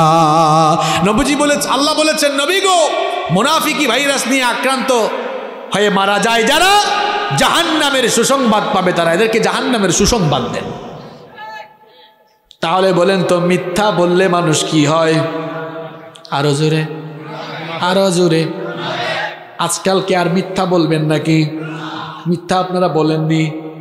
ফোন আসছে, কয় দোস্ত তুই কোথায়? আছে কক্সবাজার। সে কয় আমি আছি টেকনাফ। আছে না নাই? দেখবেন আপনাদের কক্সবাজার থেকে অনেক ধরনের বাস যায়, স্লিপার কোচ আছে না? এক পাগলা জীবনে কোনোদিন স্লিপার কোচ, ভলভো স্লিপার কোচে উঠে নাই। উঠার পরে উঠছে, এই যে দেখেন না সুবহানাল্লাহ গ্রিন লাইনের কিছু বাস যায় 2 তলা, উঠছে উপরের তলায় শীত হয়ে শুয়ে আছে স্লিপার কোচ। উঠে লাগতেছে একটু বিমান বিমান ভাব, কারণ উপরে উঠছে তো দেখতেছে একটু বিমান বিমান লাগে। দোস্ত একটা কল দিছে, কিরে দোস্ত কই? আমি বিমানে আছি। যেই দোস্ত কল দিছে হে কিন্তু বিমান চড়ছে, বিমানের অভিজ্ঞতা আছে। কয় পাগলা বিমানের ভিতরে তো নেট থাকে না রে, তো নেট তুই পাইলি কেমনে? মিথ্যা বললে মুনাফিকও হবেন, অন্যদিকে বেইজ্জত হওয়ারও সম্ভাবনা আছে না নাই? এই যে আপনারা আসতেছেন ঘরের ভিতরে এখন কিন্তু মিথ্যার ছড়াছড়ি আছে না নাই? গল্প কিন্তু আরেকটা মনে পড়ছে, বলবো। এক বাপ ঘরের ভিতর ঢুকছে, ঢুকে দেখে তার ছেলে খাতায় যেন কি লিখে। কয় বাবারে খাতার মধ্যে তুমি কি লিখো? দেখি তোমার হাতের লেখা কেমন। হাতে নিয়ে দেখে খাতায় কিন্তু ছেলের হাতের লেখা খুব একটা ভালো না। কয় তোমার বাপ আমি, আমার হাতের লেখা কত সুন্দর, আমার ছেলে তুমি, তোমার হাতের লেখা সুন্দর না কেন? আমি একটু লিখে দিই, আমার হাতের লেখা দেখে দেখে প্র্যাকটিস করো, হ্যান্ডরাইটিং ঠিক করো। বাপ এবার লিখেছে সত্য মানুষকে মুক্তি দেয়, মিথ্যা মানুষকে ধ্বংস করে লিখে দিয়ে বলছে বাবা যাও খাতা দেখে দেখে প্র্যাকটিস করো, হাতের লেখা সুন্দর করো। ছেলে এবার টেবিলে বসে বসে লিখতেছে, এমন সময় দরজায় কলিং বেল। এবার দরজার ফাঁক দিয়ে দেখে হায় হায় আব্দুল সালাম ভাই আসছে, টাকা পায় 10,000। কয় হাজার? ছেলের কাছে এসে বলে আব্বু, বাবা যাও দরজা খুলে দিয়ে বলো, আস্তে করে বলো আব্বু বাসায় নাই। বাপ যেমন পাকনা, পাকনার ঘরে আরেকটা হয়েছে ছেলেও পাকনা। তো সেও বলে আব্বু এটা কি খাতায় না লিখেছেন সত্য মানুষকে মুক্তি দেয়, মিথ্যা মানুষকে ধ্বংস করে, এখন আমারে দিয়া মিথ্যা বলান কেন? কয় বাবারে খাতার লেখা খাতায় থাকুক, এখন তুই মিথ্যা বলে আগে আমারে নাজাত দে। এই রকম মনে হয় নাই? আপনি আপনার ছেলে মেয়ের সামনে মিথ্যা বললে আপনার ছেলে মেয়ে আপনার কাছ থেকে কিন্তু ওই মিথ্যাটা শিখবে। এজন্য খবরদার ছেলে মেয়ের সামনেও মিথ্যা বলবেন না। আমি নবীজির কথা বলছিলাম, আমার নবীর 2 নাম্বার চারিত্রিক গুণাবলী বলছিলাম। এমন নবীর উম্মত আমরা, যেই নবীর জবান থেকে জীবনে কোনোদিন একটা মিথ্যা কথা বের হয় নাই। মুসলমানরা আর কি বলবে, কাফেররা পর্যন্ত সাক্ষ্য দিয়েছে মুহাম্মদকে আমরা জীবনে কোনোদিন মিথ্যা বলতে শুনি না। বলেন ওই নবীর উম্মত হিসাবে আমরা মিথ্যা বলা যাবে নাকি? মিথ্যা কারা কারা এখন থেকে বলবেন? হাত তুলেন। তো বোঝা যাচ্ছে মনোযোগ আছে। এখন থেকে সত্য কথা বলবো, সত্য পথে চলবো, রাজি আছেন? আল্লাহ তৌফিক দান করুন। কষ্ট হচ্ছে আপনাদের? শেষ করে দিব। এবার শুনেন, নবীজির 3 নম্বর চারিত্রিক গুণাবলীর কথা বলি। আমার নবী ছিলেন সবচাইতে শ্রেষ্ঠ আমানতদার। আমানতের খেয়ানত এখন আমাদের সমাজে কম। আরো আসতে বলেন। আমার নবী কেমন আমানতদার ছিলেন শুনেন, খুব ভালো করে শুনেন। ঘটনা কিন্তু আরেকটা মনে পড়ছে। নবী করিম সাল্লাল্লাহু আলাইহি ওয়াসাল্লাম আল্লাহর দ্বীনের দাওয়াত দিলেন। কাফের মুশরিকরা নবীদের দাওয়াতের বিরোধী হয়ে দাঁড়ালো। নবীদের দাওয়াতকে বাধাগ্রস্ত করার জন্য বিভিন্ন অপকৌশল তারা গ্রহণ করলো। শেষ পর্যন্ত আমার নবীকে তারা প্রাণে মেরে ফেলার জন্য প্রস্তুতি নিল। রব্বুল আলামিন তখন তার নবীকে মক্কা থেকে মদিনায় হিজরতের জন্য আদেশ দিলেন। নবীজি হিজরতের রাতে যখন মক্কা ছেড়ে চলে যাবেন, তার চাচাতো ভাই নবীজির সাহাবী আলী রাদিয়াল্লাহু আনহুকে ডাকলেন। ডেকে বললেন, ও আলী, আমার বিছানায় তুমি শুয়ে থাকো। কাফেররা তাহলে মনে করবে আমি ঘরে আছি, আর এই সুযোগে আমি রাতে রাতে মক্কা ত্যাগ করতে পারবো। আর আলী গো, তোমার কাছে আমি একটা দায়িত্ব দিতে চাই, সেই দায়িত্ব তুমি সঠিকভাবে পালন করতে পারবে নাকি বলো? আলী রাদিয়াল্লাহু আনহু তখন বললেন, ওগো আল্লাহর নবী, কোন দায়িত্ব আমাকে বলেন, সেই দায়িত্ব পালনের জন্য আমি আমার জীবনটাকে বিলিয়ে দিতেও রাজি। নবীজি তখন বললেন, আলী গো, এই কাফের মুশরিকটা তো আমাকে প্রাণে মেরে ফেলার জন্য প্রস্তুতি নিচ্ছে, এদের কারণেই তো আমি মক্কা থেকে চলে যাচ্ছি। কিন্তু এদেরই কারো কারো টাকা পয়সা, সোনা দানা, ধন সম্পদ আমার কাছে গচ্ছিত রাখা, আমানত রাখা। আমি তো এই আমানতগুলো ফিরিয়ে না দিয়ে আমি যদি চলে যাই, আমি আল্লাহর কাছে অপরাধী হয়ে যাব। হতে পারে তারা আমাকে কষ্ট দিচ্ছে, মেরে ফেলতে চাইছে, কিন্তু তাদের আমানতগুলোর খেয়ানত করা তো আমার জন্য শোভা পায় না। এই নাও লিস্ট দেখে দেখে যাদের আমানত আমার কাছে জমা আছে, ঠিকঠাকভাবে তাদের আমানতগুলোকে তাদের কাছে পৌঁছায় দিবা। এবার ভাইরা বলেন তো দেখি, ওই জায়গায় আপনি থাকলে কি করতেন? আপনার শত্রু আপনাকে কেউ মেরে ফেলতে যাইতেছে, কিংবা এক সময় হয়তো আপনার কাছে আমানত রেখেছিল, এখন আপনার সঙ্গে শত্রুতা হয়েছে। আপনি তো এমন স্বার্থপর মানুষ, আপনি বলবেন যা রাখছিলে আগে, এখন আর কিছুই পাবি। এটা আমার আপনার চরিত্র। আর নবীজিকে যারা মেরে ফেলতে চাইছে, আলী রাদিয়াল্লাহু আনহুকে ডেকে বলছেন, আলী, যার আমানত যার কাছে ঠিক মতো ফিরাই দিবা। সুবহানাল্লাহ। আরে ভাই, আপনি শত্রুকে কি ফিরাইয়া দিবেন? আপনি তো ভাই হয়ে ভাইয়ের সম্পদ পর্যন্ত মেরে খেয়ে ফেলেন, আছে না নাই? ভাই হয়ে নিজের ভাইকে জায়গা সম্পদ থেকে বঞ্চিত করে দেন, এইরকম মানুষ আছে না নাই? আপনি তো এমন কারবারি, আপনি সুযোগ পাইলেই কিন্তু চুরি চামারি বাদ দেন না। আরে ভাই, আমরা তো খাটের নিচে জুতা রাখি, শেষরা চোর আর চামাররা খাটের নিচে তেলও কিন্তু লুকায়া রাখে। আমানতের খেয়ানত এখন চতুর্দিকে চলছে। মনে রাখবেন, আমানতের খেয়ানত 2 জিনিসের আলামত। বুঝে থাকলে বলেন, আমানতের খেয়ানত কই জিনিসের আলামত? 1 নম্বর আমানতের খেয়ানত মুনাফিকের, 2 নম্বর আমানতের খেয়ানত কিয়ামতের। নবীজিকে একদিন জিজ্ঞেস করা হলো, মাতাসসা, ওগো আল্লাহর নবী, কিয়ামত কখন হবে? নবীজি বললেন, ইদা দুইয়াতিল আমানাতি ফান্তাজিরিস সাআ, যখন চতুর্দিকে আমানতের খেয়ানত শুরু হয়ে যাবে, তখনই কিয়ামত এসে যাবে। সাহাবারা বললেন, ওয়া কাইফা ইদাআতুহা ইয়া রাসূলুল্লাহ, পড়েন সাল্লাল্লাহু আলাইহি ওয়াসাল্লাম, নবী গো, আমানতের খেয়ানত আবার হয় কেমনে? নবীজি বললেন, ইদা উসনিদাল আমরু ইলা গায়রি আহলিহি ফান্তাজিরিস সাআ, যখন যোগ্যতার জায়গাগুলোতে অযোগ্য মানুষ বসে যাবে, আমানতের খেয়ানত হবে, কিয়ামত নিকটবর্তী হয়ে যাবে। এখন কিন্তু তাই হচ্ছে। মসজিদ কমিটির সভাপতি হওয়ার যোগ্যতা নাই, মসজিদ কমিটির সভাপতি। বক্তা হওয়ার যোগ্যতা নাই, বক্তা হয়ে গেছে। সভাপতি হওয়ার যোগ্যতা নাই, সভাপতি হয়ে গেছে। মুহতামিম হওয়ার যোগ্যতা নাই, মুহতামিম। প্রিন্সিপাল হওয়ার যোগ্যতা নাই, প্রিন্সিপাল। মেম্বার হওয়ার যোগ্যতা নাই, চেয়ারম্যান। আরে ভাই, চেয়ারম্যান হওয়ারও যোগ্যতা নাই, হয়ে গেছে এমপি। এগুলা কিন্তু নবীজির ভাষায় যোগ্যতার চেয়ারে অযোগ্য মানুষ বসা মানে। এর আগের কথাটা বলেন, আমানতের খেয়ানত। এখন তো দেখবেন, যাদের কাছে সারা জীবন যারা এলাকায় এলাকায় যাত্রা পালা করেছে তারাও কিন্তু জনগণের মাথার উপর উঠে বসে আছে। এগুলা কিন্তু ভালো লক্ষণ। যেই জায়গায় যে থাকা দরকার ওই জায়গায় থাকাটা আমানতদারিতা, যেই জায়গায় যে থাকার কথা না ওই জায়গায় থাকা মানে খেয়ানত। আর আমানতের এই খেয়ানত যখন হয়ে যাবে তখন চতুর্দিকে কিন্তু অশান্তি নেমে আসবে। এই জন্য এখান থেকে শিক্ষা নিতে হবে। নবীজি ছিলেন আমানতদার। আমরা কথা বলার সময় আমানতদারিতা রক্ষা করব, কাজ করার সময় আমানতদারিতা রক্ষা করব। কোনো মানুষ আপনার কাছে আমানত রাখছে, আপনি ওইটা খাইতে পারেন? মানুষের আমানত আপনি ঠিকঠাক মতো রাখবেন, কারণ আমানতদারিতা হলো নবীজির অন্যতম চরিত্র। নাম্বার 4, 4 নম্বর হচ্ছে আমার নবী ছিলেন একজন সর্বশ্রেষ্ঠ বিচারক।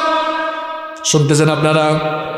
মাঝে মাঝে এলাকায় এলাকায় আমরাও বিচার আচার করি কি করি না? আমি জানি না আপনাদের কক্সবাজার এলাকায় সামাজিক বিচার টিচার হয় কিনা।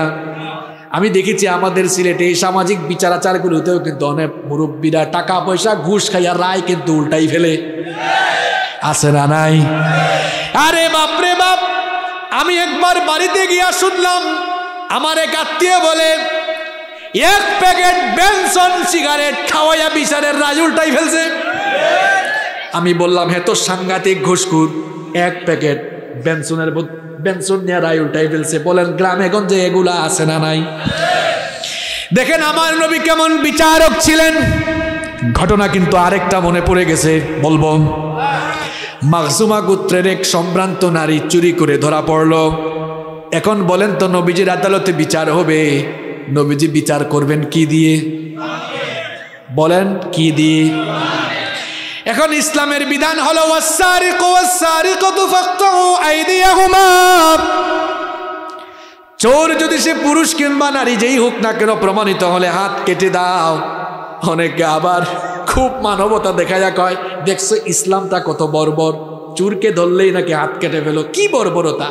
এখন তোমরা তোমাদের এই ফালতু আইন কানুন দিয়া চুরি তো এখনো পর্যন্ত কমাইতে পারো নাই, ধর্ষণ তো এখনো পর্যন্ত কমাইতে পারো নাই। আমি চ্যালেঞ্জ করে বলছি, একটা চোরের বিচার কোরআন দিয়ে করে দেখেন, যত শেষরা চোর রয়েছে এক বিচার দেখে তারের মতো সোজা হয়ে যাবে। ধর্ষণ হয়েছে 2003 সালে, 22 সালে রায় হয় নাই। কি বানায় বলতেছি? এই গত মাসে ইন্ডিপেন্ডেন্ট টেলিভিশনে দেখলাম কোন এক মডেল, নাম তিন্নি না মিন্নি কি জানি নাম, এই 2003 সালে হত্যাকাণ্ড হয়েছে, 21 সালেও রায় হয়, এখন তো 22 শুরু হয়ে গিয়েছে।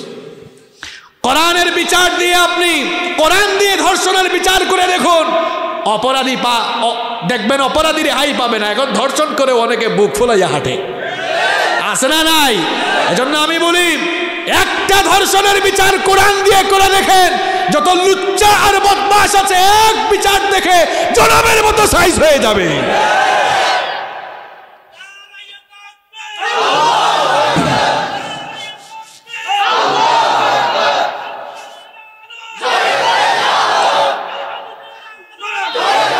আমার ভাইয়েরা আবার শুনেন, সেই সম্ভ্রান্ত নারী যখন চুরি করে ধরা পড়ল, সাহাবায়ে কেরাম একত্রিত হয়ে পরামর্শ করছেন, এত সম্ভ্রান্ত বংশের একজন মহিলা, নবীজি যদি তাকে চুরির রায় দিতে গিয়ে যদি হাত কাটার রায় দিয়ে দেন, ওই বংশের মান-ইজ্জত থাকবে না। এই জন্য তারা পরামর্শ করতেছেন নবীজিকে একটু সুপারিশ করা দরকার, যেন রায়টা একটু শিথিল করে ফেলেন। দেখেন এখন কে নবীজির কাছে এই সুপারিশ নিয়ে যাবেন, কারো সাহস হয় না। পরামর্শ করে উসামা ইবনে যায়েদ রাদিয়াল্লাহু আনহুকে তারা সিলেক্ট করলেন। বললেন, ও উসামা, তোমাকে তো নবীজি মহব্বত করেন, তুমি নবীজির কাছে এই সুপারিশটা নিয়ে যাও। উসামা ইবনে যায়েদ রাদিয়াল্লাহু আনহু সবার পরামর্শক্রমে যখন নবীজির কাছে এই সুপারিশ নিয়ে গেলেন, সঙ্গে সঙ্গে নবীজি মিম্বরে দাঁড়ালেন। মিম্বরে দাঁড়িয়ে সবাইকে সামনে রেখে খুতবা দিলেন, আমার সাহাবীরা শুনো, এক মহিলা চুরি করে ধরা পড়েছে, সম্ভ্রান্ত বংশের হওয়ার কারণে তার বেলায় রায় শিথিল করতে বলতেছো। আমার সাহাবীরা শুনো, ওই অপরাধীর জায়গায় ওই নারী না হয়ে যদি আমার নিজের মেয়ে ফাতেমা হতো, আমি বিচারের রায় দিয়ে অন্য কাউকে দিয়ে নয়, আমি বাপ হয়ে আমার নিজের মেয়ের হাতটা আমি নিজেই কেটে ফেলতাম। আল্লাহু আকবার বলেন, আল্লাহু আকবার। ন্যায় বিচার কারে কই মিয়া? আর এখন আপনার আশপাশের লোক, আপনার সাঙ্গপাঙ্গ কেউ কুকাম করে ধরা পড়ে যায়, থানায় ফোন যায়, এ ওসি কারে ধরছো, এটা আমার লোক, তাড়াতাড়ি ছাড়ো। আছে না নাই? মানুষ ন্যায় বিচার পাবে কেমনে? আজ কোরআন দিয়ে ন্যায় বিচার হচ্ছে না বলে আজ বিচারের বাণী নীরবে নিভৃতে কেঁদে মরছে। এই জন্য নিরপরাধ লোকেরা জেলখানার ভেতরে আছে আর অপরাধীরা জেলখানার বাইরে আছে।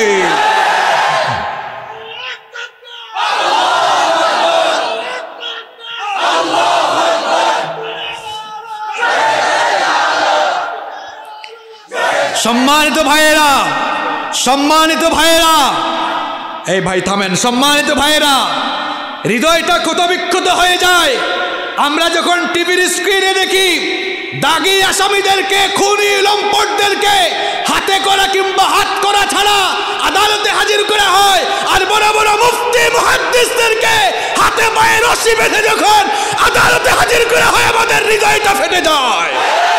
যেই দেশে এমন চিত্র রয়েছে, বড় বড় দাগী আসামিরা হাতে করা ছাড়া কিংবা হাতে করা দিয়ে যেই দেশে দাগী দাগী আসামিদেরকে আদালতে হাজির করা হয়, আর বড় বড় মুফতি মুহাদ্দিসদেরকে যেই সমাজে এভাবে বেইজ্জত করে আদালতে তোলা হয়, সেই সমাজের চিত্র বলে সেখানে ন্যায় বিচার নেই, নেই, নেই।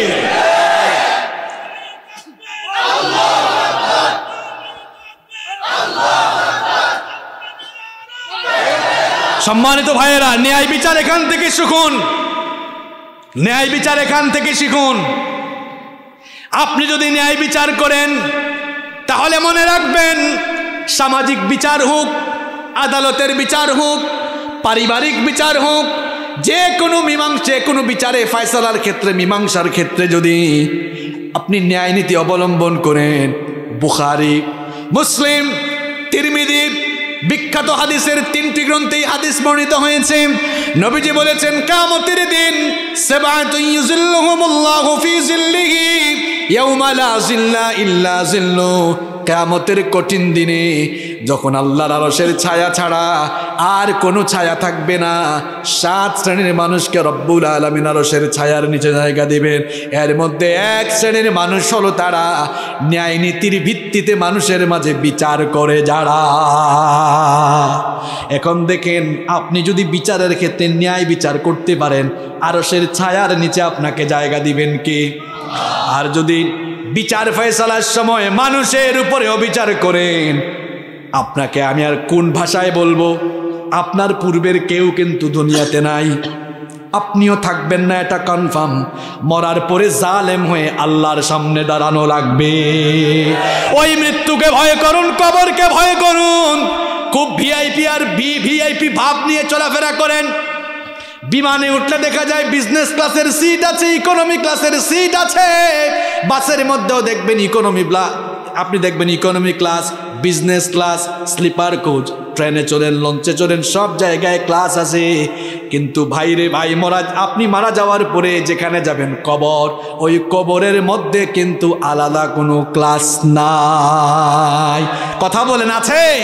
যত বড় মানুষই হন না কেন, আপনি কি একটি চক্ষু বন্ধ করে চিন্তা করেন না, দুনিয়া থেকে কত মানুষ চলে গেল, সবাইকেই কিন্তু দামি কাপড় খুলে সাদা কাফন দিয়ে পেঁচায়া এরপরে মাটির তৈরি কবরের মধ্যে রেখে আসা হয়। আবার বর্ষাকালে তো মানুষ মারা গেলে আরেক চিত্র দেখবেন, কবর খুঁড়িয়ার নিচ থেকে কি উঠে। আরে নরম বিছানা, দামি বিছানা ছাড়া ঘুম হইতো না, সেই কাদার মধ্যে, পানির মধ্যেই কিন্তু ঘুমাইতে হবে। আর এই শীতকালে যদি আপনাকে কবরে দেওয়া হয়, এই মাটিতে যখন মানুষ রেখে আসবে, কবরটা বড় সাংঘাতিক জায়গা। একা থাকবেন, সাথী থাকবে না, বাতি থাকবে না, স্ত্রী নাই, সন্তান নাই, ছেলে মেয়ে নাই, কেউ নাই। যাদেরকে তো আদর দিয়েছেন, মহব্বত করেছেন, তারাই কিন্তু খাটিয়ায় বহন করে কবরে রেখে আসবে। মাঝে মাঝে কেউ মারা গেলে আপনি মাঝে মাঝে কবরে নেমে তারপর লাশ শোয়ায়েন, তাহলে দেখবেন হেদায়েতের নূর হয়তো অন্তরে আসতে পারে। আমি বহু মানুষকে কবরে শোয়াইছি, আর কবরে যখন রাখবেন কলিজাটা কিন্তু মুচুর দিয়ে উঠে। কি সাংঘাতিক জায়গা, ডানে বামে সব দিকে পিঁপড়া, পোকামাকড়। কবরে রেখে দেওয়ার পরে যখন উপরে বাঁশের ছাউনি দিয়ে দেওয়া হয়, তারপরে যখন আস্তে আস্তে মাটি দেওয়া শুরু হয়, কবরের অন্ধকার বাড়তে থাকে না কমতে থাকে। কবরটা কিন্তু বড় সাংঘাতিক জায়গা, ওই কবরকে ভয় করুন। মানুষের উপরে আর অবিচার করবেন না, জুলুম করবেন না।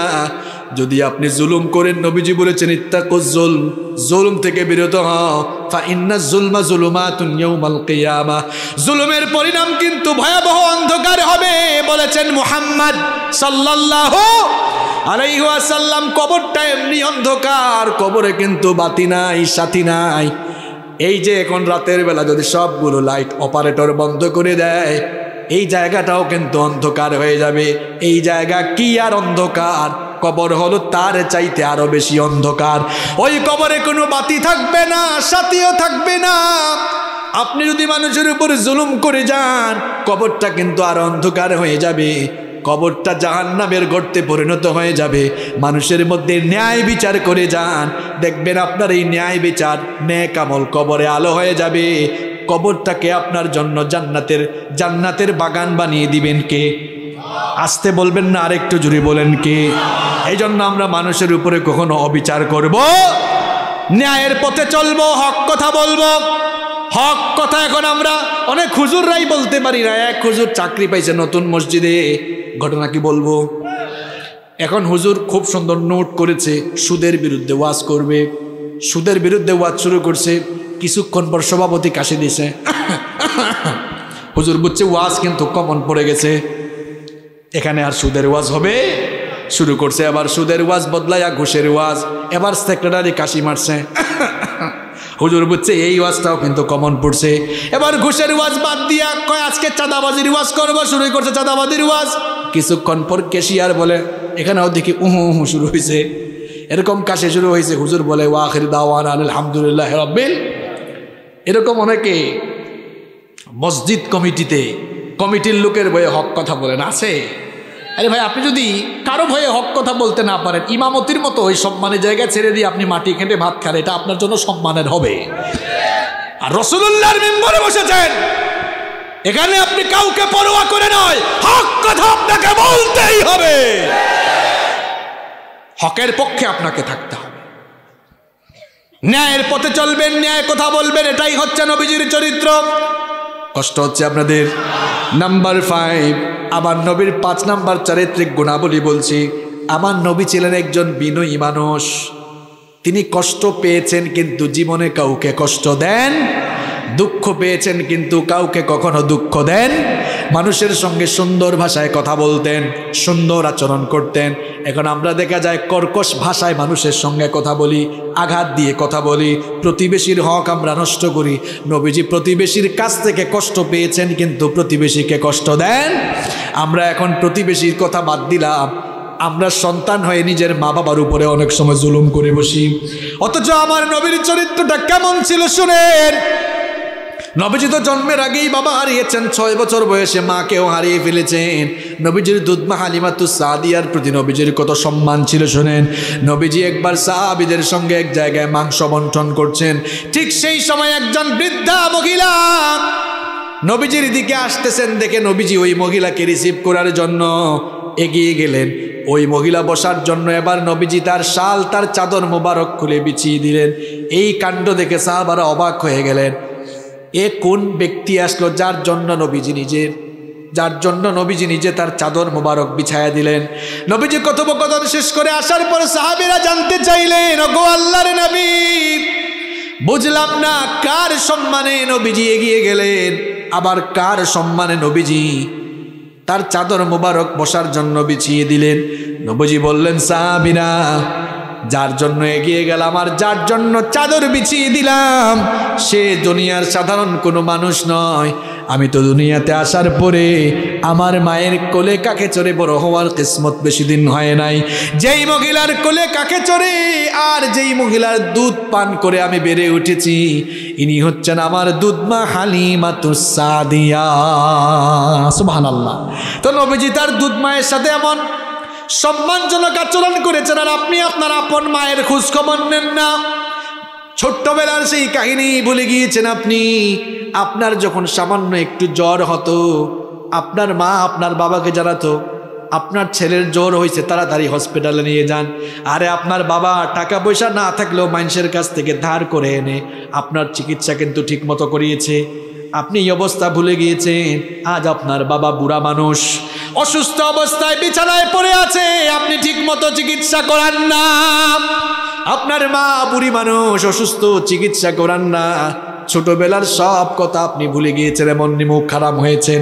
নবীজি বলেছেন মা বাবার সঙ্গে খেদমত, মা বাবার সঙ্গে উত্তম আচরণ করো, তাদের খেদমত করো। মা বাবার সন্তুষ্টিতে আল্লাহ সন্তুষ্ট, মা বাবার অসন্তুষ্টিতে অসন্তুষ্ট কে? নবীজি বলেছেন হুমা জান্নাতুকা হুমা নারুকা, এই মা বাবা তোমার জন্য জান্নাত, আবার মা বাবা তোমার জন্য জাহান্নাম। খবরদার আমার যুবক ভাইরা, মা বাবাকে কখনো কষ্ট দিও না।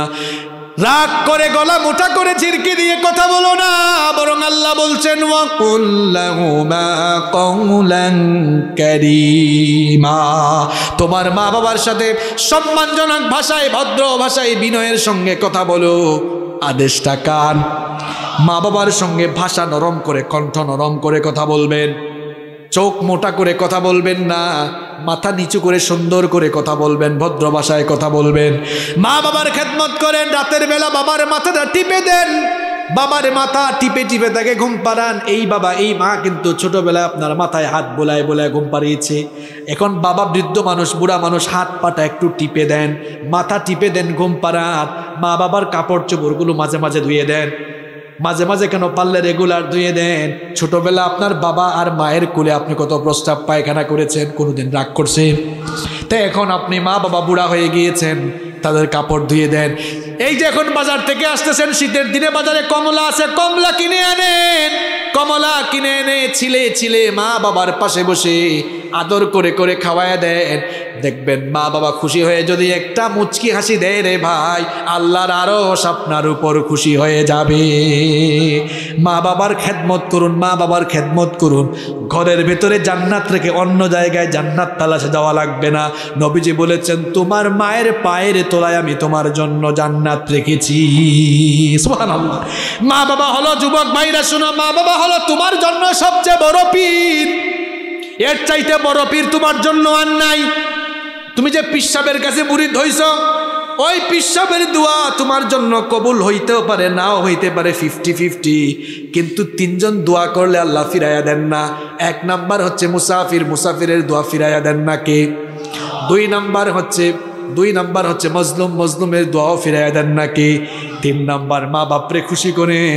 মা বাপ যদি খুশি হয়ে একটা দিন হাত তুলে দেয়, দুনিয়া আখিরাত আপনার উজালা হয়ে যাবে। সন্তানের জন্য মা বাপ যখন আল্লাহর কাছে হাত তুলে, ওই হাত আল্লাহ খালি হাতে ফিরাইয়া দেন না। দুনিয়ায় সম্মান চান, আখিরাতে নাজাত চান, মা বাবার খেদমত করেন, মা বাবার খেদমত করেন, মা বাবার খেদমত করেন। তাদের চেয়ে বড় হলে আপনার জন্য আর কেউ নাই, ঠিক কি না? নাম্বার 6, নবীজি ছিলেন একজন আদর্শবান স্বামী। আমরাও বিয়ে করে অনেকে স্বামী হয়ে গেছি। যারা বিয়ে করে নাই তারা তো এখনো মিসকিন আছো। তবে বিয়ের আগেই তোমাদের জন্য কথাগুলো আরো বেশি কার্যকরী হবে, কারণ জেনে ফেললে মানতে অসুবিধা হয় কম না বেশি? মানতে অসুবিধা হয় বেশি না? আপনাদের জোশ চলে গেছে তাই না? আমিও শেষ দিকে আসছি। বলেন তো, জেনে ফেললে মানতে সুবিধা হয় কম না বেশি? তো আগে ভাগেই জানি ফেলি। যুবকরা আবার শোনার, যারা বিয়ে করে ফেলছেন তারাও শোনেন। আমার নবী কেমন আদর্শবান স্বামী ছিলেন। আমরা অনেকেই নিজের বিবির সাথে, স্ত্রীর সাথে দুর্ব্যবহার করি, আছে না নাই? আরে বাপ রে বাপ, বিয়ের পরে ভাবখানা এমন যেন সে নবাব জাদা নসরুল্লাহ, আর বউকে বানাইছে দাসী। সারাদিন ঘরের বাইরে ছিল, ঘরে এসে দেখেছে বউ এখনো খাবার বানায় নাই। মাথা নরম না গরম? তো গরম হওয়া তো নবীর সুন্নত না, আপনার যে গরম হয়। আম্মা জানা আয়েশা রাদিয়াল্লাহু আনহা বলেছেন, নবীজি সারাদিন ঘরের বাহির থেকে ফিরে ঘরের মধ্যে ঢুকেছেন, যদি দেখতেন এখনো রান্না বান্না খাবার দাবার প্রস্তুত হয় নাই, নবীজি রাগ করতেন না, বরং বলতেন আয়েশা গো, আমাকেও রান্না করে নিয়ে যাও, আমি রান্না বান্নার কাজে আজ তোমাদেরকে সহযোগিতা করব। কোনোদিন ভাবিকে বলছেন চলো আজকে আমি একটু পেঁয়াজ কেটে দেই, তোমাকে একটু আলু কেটে দেই? বলছেন কোনোদিন? বলবেন কেমনে? আপনার জীবনটা তো দাম্পত্য জীবন তেনা তেনা হয়ে গেছে, সুখ নাই, শান্তি নাই, কারণ আপনার দাম্পত্য জীবনে রোমান্স নাই। আর রোমান্স আপনি যার কাছ থেকে শিখবেন তার জীবনই তো আপনি পড়েন নাই। মনে রাখবেন, মানতে গেলে জানতে হয়, জানতে গেলে পড়তে হয়। আমাদের বেশিরভাগ মুসলমান ভাই বোনরা নবীজির জীবনীটা একবারও পড়ে নাই, এরকম আছে না নাই? তো সে তো পড়ে নাই, জানবে কেমনে? না জানলে সে মানবে কেমনে? আমার আপনার নবীর দাম্পত্য জীবন কত চমৎকার ছিল শুনেন। আম্মা জান আয়েশা রাদিয়াল্লাহু আনহা বলেছেন, আমি যখন কোনো মাংসের টুকরা বা হাড্ডির টুকরা চাবাতাম, নবীজি আমার হাত থেকে তা কেড়ে নিয়ে যেই জায়গায় ঠোঁট লাগিয়ে আমি খেয়েছিলাম, ঠিক ওই জায়গায় ঠোঁট লাগিয়ে নবীজি খাওয়া শুরু করতেন। বলেন তো মহব্বত কম ছিল না বেশি ছিল? আপনারা তো ভাবি আর আপনি একসাথে খাইতেও পারেন না, খাইলেও একজন আর একজনের খাওয়াই দেন না, মাঝে মাঝে খাওয়াই দিন, এটাও সুন্নত। এক গ্লাসে পানি পান করবেন, গ্লাসটাও আপনারা আলাদা করে ফেলছেন, মহব্বত থাকবে কেমনে? আম্মা জান আয়েশা রাদিয়াল্লাহু আনহা বলেছেন, আমি গ্লাসের যেই জায়গায় ঠোঁট লাগিয়ে পানি পান করতাম, আমার নবীও গ্লাসের ঠিক ওই জায়গায় ঠোঁট লাগিয়ে তিনিও পানি পান করতেন। নিজের বিবিকে মহব্বত করবেন, ভালোবাসবেন, সময় দিবেন, বউয়ের সাথে সুন্দর আচরণ করবেন। ঘরে যখন যাবেন খাটাসের মতো কথা বলবেন না, ভাষা সুন্দর করে তারপরে কথা বলবেন। গিয়াই বউকে আগে একটা সালাম দিবেন। সালাম কি আপনারা দেননি? শুদ্ধ করে সালাম দিতে পারেন তো? দেখি একটা সালাম দেন। ওয়ালাইকুম আসসালাম ওয়া রাহমাতুল্লাহি ওয়া বারাকাতুহু। এখন তো অনেকে সালাম দেয় স্টাইল করে, কয় আসসালামু আলাইকুম। কারণ সালাম মানে শান্তি আর সাম মানে মৃত্যু। আসসালামু আলাইকুম মানে তোমার উপর শান্তি বর্ষিত হোক, আর সালাম আলাইকুম মানে তুই মরি যা। সালামের সঙ্গে সালাম আলাইকুমের সম্পর্ক আছে? আবার মহিলারা স্টাইল করে সালাম দেয়, আসসালামু আলাইকুম। আরে বাপরে বাপ, তারা সালাম আলাইকুম না, আসসালামু আলাইকুম, আসসালামু আলাইকুম, খুব স্টাইল করে বলে আসসালামু আলাইকুম। আরে বাপরে, এটা কোন জাতের সালাম? সালাম হচ্ছে আসসালামু আলাইকুম ওয়া রাহমাতুল্লাহি ওয়া বারাকাতুহু, এভাবে দিবেন। ভাবিকে গিয়া সালাম দিবেন। ঘরের ভিতর ঢোকার সময় সালাম দিতে হয়, আদেশটা কার?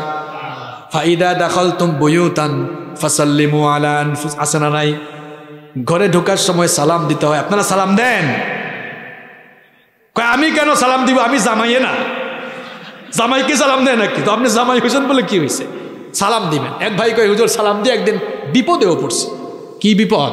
কয় কলিং বেল চাপছি, বউ দরজা খুলছে, বললাম আসসালামু আলাইকুম, বউ সালামের উত্তর তো দিলই না। কয় কি ঢং করো, ফাইজলামি করো আমার সাথে, আমারে তুমি চিনো না? না, আমরা মনে করি নির্দিষ্ট স্পেসিফিক কিছু লোককে সালাম দেওয়া যায় না। সালাম আমরা এক মুসলমান আরেক মুসলমানকে দিতে পারবো, ছোট বড় কোনো অসুবিধা। তাহলে নিজের বিবিকে মহব্বত করবেন। আমার নবী ছিলেন একজন আদর্শবান স্বামী। মাঝে মাঝে গিফট দিবেন, বিবাহ বার্ষিকী আসলে পরে চমৎকার চমৎকার সারপ্রাইজ দিবেন। পারবেন তো ইনশাআল্লাহ? এরপরে আসেন নাম্বার 7, 7 নাম্বার, আমার নবী ছিলেন একজন আদর্শবান পিতা, আদর্শবান বাবা। নবীজি নবুয়ত আর রিসালাতের এত ভারী বোঝা, এত ভারী দায়িত্ব পালন করার পরেও কখনো তার সন্তানদের খোঁজ খবর রাখতে তিনি দ্বিধাবোধ করেন নাই। সন্তানদের খোঁজ খবর রেখেছেন, কে কি করছে না করছে সব খোঁজ খবর রাখতেন। দ্বীনের পথে এগিয়ে দেওয়ার জন্য তিনি সবসময় তাদেরকে নসিহত করছেন।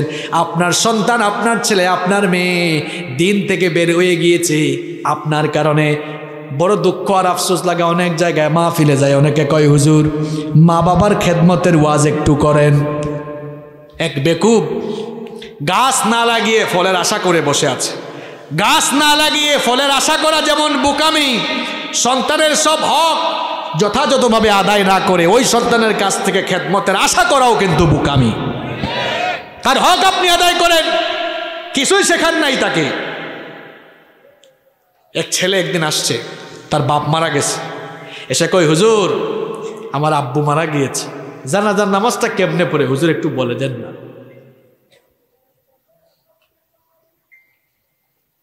চিন্তা করছেন, তার বাবা মারা গিয়েছে, ছেলে এসে বলতেছে হুজুরকে, হুজুর আমার আব্বু তো মারা গিয়েছে, জানাজার নামাজটা কেমনে পড়ে?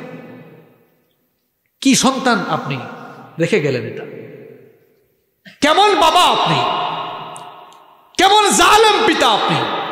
সন্তানকে নামাজি তো বানাইলেন না, নামাজের কায়দা কানুন শেখান নাই। কি আমি কি কথা বানায় বলি না, এগুলো সমাজে আছে, আমাদের কাছে এরা আছে। তো হুজুর কেমনে পড়বে? নিজের সন্তানকে দ্বীনি শিক্ষা দিন, অওয়া ক এ বি সি ডি শিখায়েন পরে আলিফ বা তা থা তারে শেখায়েন আগে, এরে নামাজি বানান। সবাইকে আলেম বানাইতে হবে কথাটা এমন নয়। আপনার ছেলেকে সায়েন্সে, মেয়েকে সায়েন্সে, আর্টস, আপনি কমার্সে পড়ান, এ লেভেলে অ লেভেলে পড়ান, অসুবিধা নাই। সিস্টেমটা মেনটেন করেন, আগে কোরআন শেখান। তাইলে এটার কুসন্তান হবে না, অমানুষ হবে না, অসভ্য হবে না। অন্তত সবাই সবার সন্তানগুলোকে জানাজার নামাজে ইমামতির যোগ্যতা সম্পন্ন বানান। জানাজার নামাজে ইমামতির জন্য কি বড় আলেম হওয়া লাগে? আপনার ছেলে যদি নামাজ বিশুদ্ধ করে আদায় করার নিয়ম জানে, তেলাওয়াত যদি সহি থাকে, আপনি মারা যাওয়ার পর আপনার ছেলে আপনার জানাজায় ইমামতির জন্য বেস্ট। এটা গুডও না, বেটারও না, কি বলছি? বেস্ট, উত্তম। কেন উত্তম? আপনি মারা গেলেন, হয়তো আপনাদের মসজিদের ইমাম সাহেব ভালো আলেম, বড় আলেম, কিন্তু তিনি জানাজার নামাজ ইমামতির সময় ওনার ভেতর যে আবেগ মানে আবেগ থাকবে, আপনার ছেলের ভেতরে কি ওই সেম আবেগ থাকবে? নো। দেখেন, আমি যখন আলিম পরীক্ষা দেওয়ার পরে আমার বাবা মারা গেলেন, আমার বাবার জানাজায় আমি নিজেই ইমামতি করলাম। তো আমার বাবার জানাজায় আমি যখন ইমামতি করলাম, চক্ষু থেকে তো পানি পড়লই। প্রত্যেকটা তাকবীরের সময় কলিজাটা মোচড় দিয়ে উঠলো। অন্য কোনো হুজুর হইলে এটা হইতো?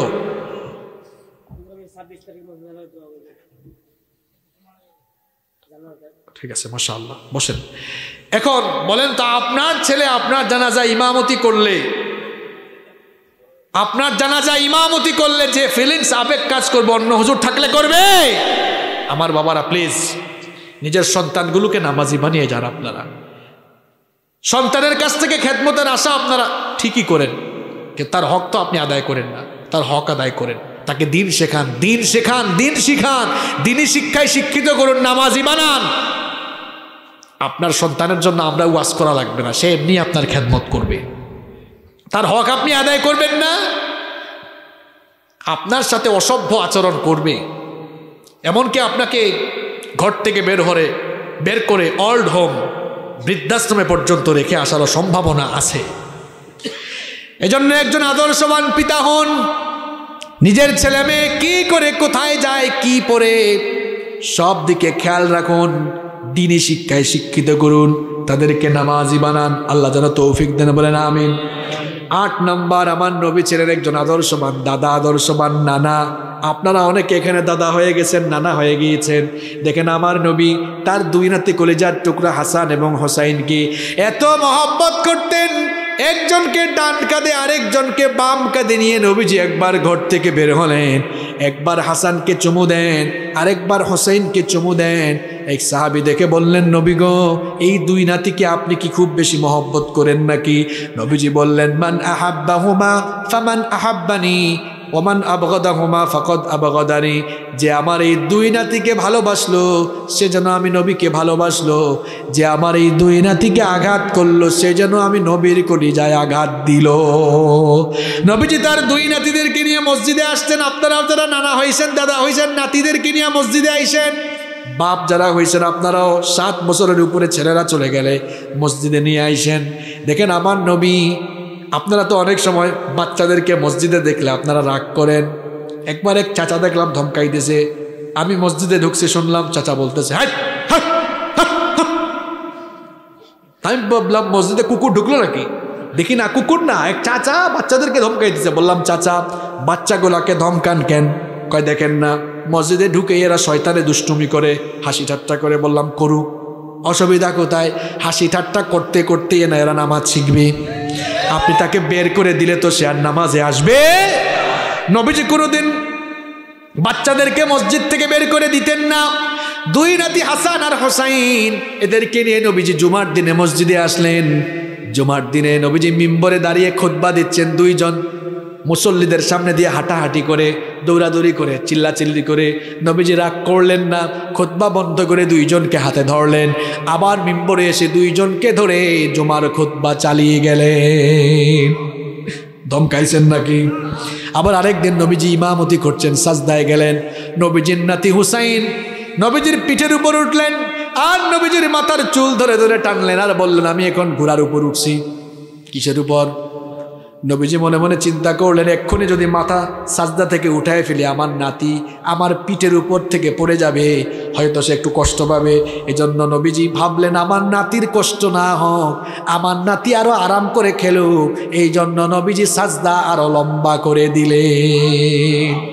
তাহলে বলেন তো, বাচ্চাদেরকে মসজিদে আসার সুযোগ করে দেওয়ার দরকার কম না বেশি? যত বেশি তারা মসজিদে আসবে তত তারা নামাজি হবে, মসজিদমুখী হবে, ঠিক কিনা? এরপরে দেখেন 9 নম্বর, আমার নবী ছিলেন একজন আদর্শবান রাজনৈতিক নেতা। এখানে যত রাজনৈতিক ব্যক্তিত্ব এসেছেন আপনাদের উদ্দেশ্যে কথাগুলো বলি, আপনারা মানলে মানেন, না মানলে নাই, আমার আপত্তি নাই। বুঝলে বুঝভাতা, না বুঝলে তেজভাতা। মনে রাখবেন নবীর জীবনে কিন্তু কোনো কিছু বাদ। আমার নবী যদি রাজনীতির বাইরে থাকতেন, আপনারা কোন দিকে কমন সেন্স খাটাইয়া 10 বছর মদিনা রাষ্ট্রের প্রেসিডেন্ট তিনি ছিলেন কেমনে? মদিনা রাষ্ট্র, একটা রাষ্ট্র চালাইতে হইলে তো আইন লাগে, লাগে কি লাগে না? একটা রাষ্ট্র চালাইতে গেলে সংবিধান লাগে। নবীজির সংবিধানের নাম ছিল, আরো জোরে, কারণ আপনি রাজনীতি করতেই পারেন, কোরআনের বাইরে রাজনীতি করেন, অসুবিধা নাই। আমি আপনাকে গালিও দিব না, বকাও দিব না। আমি জাস্ট একটা প্রশ্ন করে এই পয়েন্ট থেকে সরব, কবরের মধ্যে রাখার সময় মানুষকে আমরা কি বলি? বিসমিল্লাহি। এই তো জায়গা মতো আসছেন। অর্থ কি বিসমিল্লাহ? আল্লাহর কথা কন না কেন? আল্লাহর নামে, ওয়া আলা মিল্লাতি রাসূলিল্লাহ, রাসূলের দলে উঠায় দিলাম। কিও কারে আপনি কার দলে উঠান? হে কি সারা জীবন রাসূলের দল করছে নাকি? কইবেন হুজুর রাসূলের দল পৃথিবীতে আছে নাকি? রাসূলের দল পৃথিবীতে একটাই, সেটা হলো ইসলাম। ইসলামওয়ালা লোকেরা কোরআন ছাড়া অন্য দিকে যাবে।